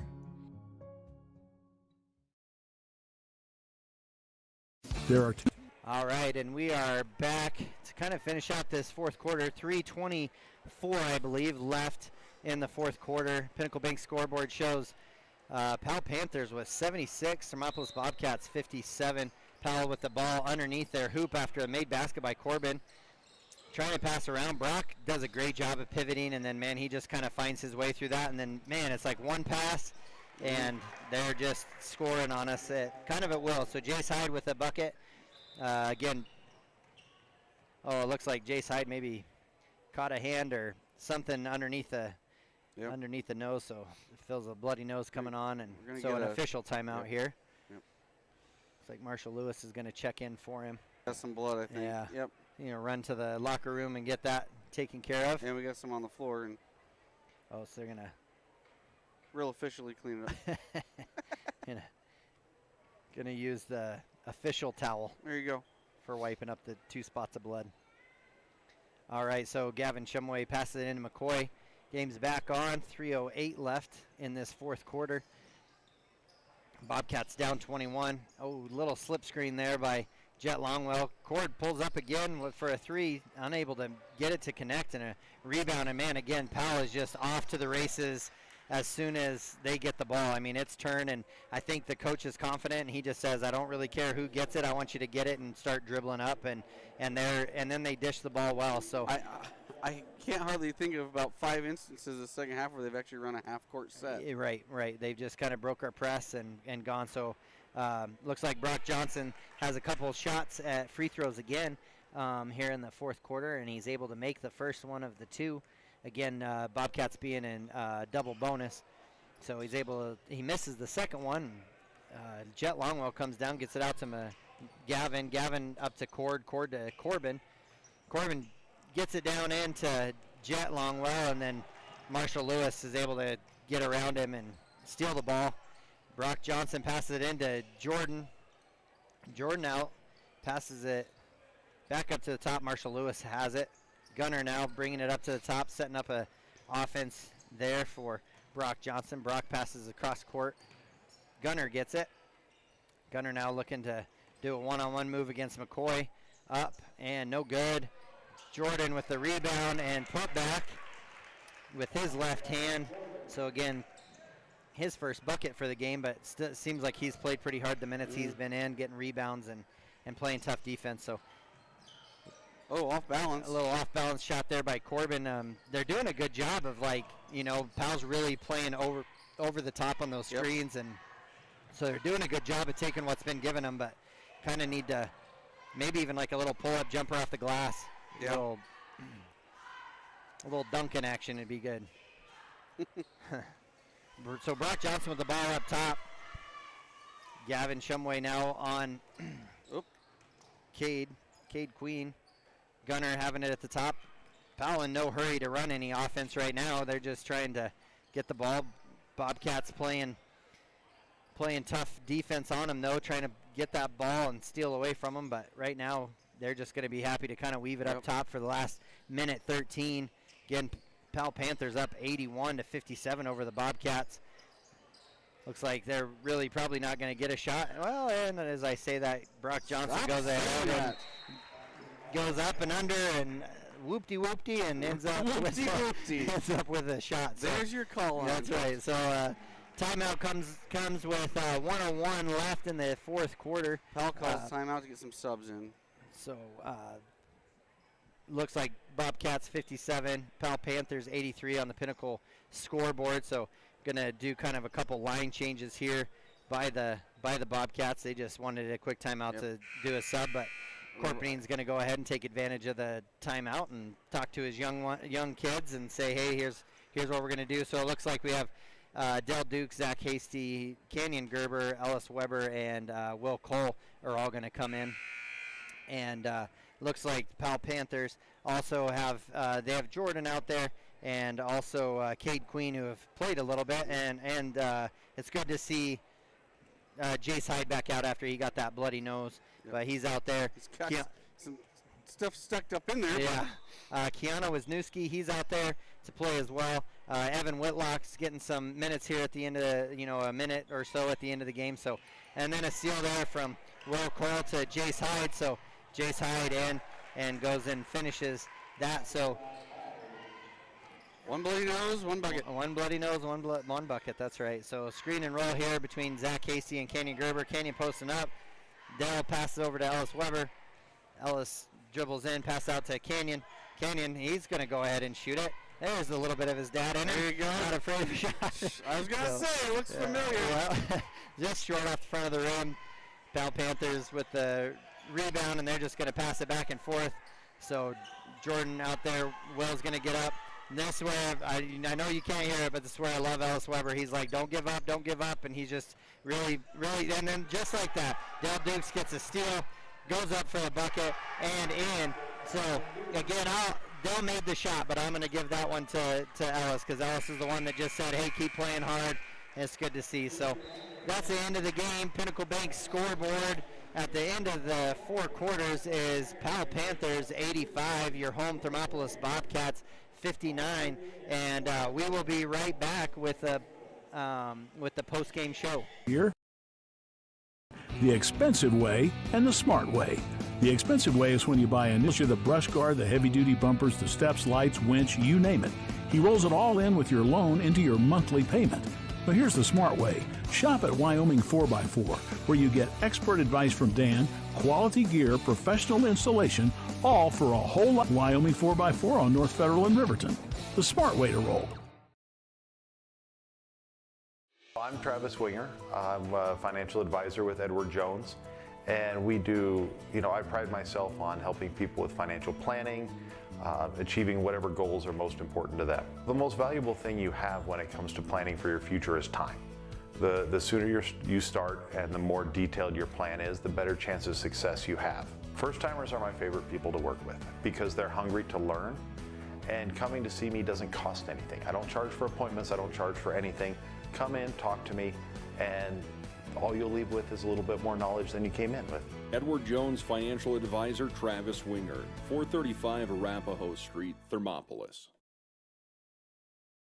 Thermopolis Hardware and Mercantile is a proud supporter of Bobcats Athletics. There's so much more than a hardware store. You'll find Ashley furniture and decor perfect for your home. There's a great toy selection, as well as tools, kitchen items, grills, and a garden section. That means there's something for everyone at Thermopolis Hardware. Don't forget to check out their variety of custom cabinets, window shading, and flooring. Hi, I'm Karen with Thermopolis Hardware. Buy local, be local. Go Bobcats! For a place to relax, sip on your favorite specialty lattes or tea, and find the best gifts for any occasion, Storyteller is the place for you.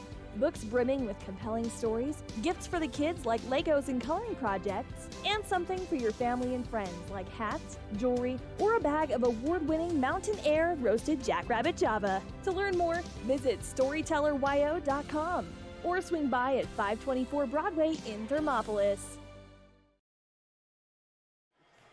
All right, and welcome back for our post-game show. And this is the Click It or Ticket. We just want to, again, thank you. Again, this is kind of my first go at running, kind of trying to run the show and do all this. So I appreciate Kevin Simpson coming in and helping me and kind of showing me the ropes. And again, station identification, we're on 101.7 KDNO, and also on, if you're streaming live, it's on YouTube with WYO Today, and we'll try to bring those. And I apologize if we had some technical difficulties. It seems like we may have, so try to get those corrected. If you weren't able to watch it, I'm not really sure what all I'm looking at. So if you can download the WYO Today app. You can stream it on your phone. You don't have to be at home on your laptop or anything like that. So the app's a good thing to have on your phone if you're just out traveling. That's right, and it gives you an option then of being able to not only listen, but then also see what maybe we're talking about, or maybe some of the things we can miss as well, or if you have your own unofficial stats at home, you can correct us too. But as we move in, both Lady Cats and Bobcats, starting off their conference play here, and definitely some good things I think that they can see, and then things that they probably need to work on as well. So Powell, again, Kev, you said it, they're ranked number 4 based on WYO Prep's rankings, and because of that, I mean, they're a good team. They're going to be a tough opponent each time you see them. They kind of lived up to that today, I think. They really did a lot of stuff that they wanted to do, but I think there's things the Bobcats are going to be able to work on as well. Things they were, and again, film tells you a lot, and so they're going to be able to go back and watch film this week and say, okay, here's some things that we need to work on. Yeah, Bobcats, I mean, they're a scrappy bunch out there. They're quick. They don't give up. Like I said, I noticed a lot of that offense runs off that screen and roll, so I don't know if that's something you look at, but I haven't seen enough of their games to know if that really is just kind of how they run that offense. It is, yeah. I mean, but Cord quietly, I almost say quietly, was he the one we talked about had 20 points tonight? I mean, we thought he's kind of having a quiet night, but he kind of went off and just did his thing a little bit. Got in foul trouble a little bit early with as a team, but Powell just, like you said, as build, I guess, they go out there a lot like the girls do. They run a lot of that off the transition offense, and don't really have to set up a half court too much, and pretty efficient if you ask me. Like you said, they have that the guy who just kind of leaks out every time a shot goes up. He leaks out there, and accounting for him and getting back But yeah, absolutely. And with that, I mean, we'll keep a one eye on the One Eye Buffalo stats, and to go through that again, we want to thank the sponsors for the Click It or Ticket for the post game show, and then our stats here post game from One Eye Buffalo, and really Powell Panthers, they had 5 guys in double digits. Marshall Lewis with 10, Brock Johnson with 22, Trey Stenenson, even with limited time on the court, he ended up with 10. Twan ended up with 17.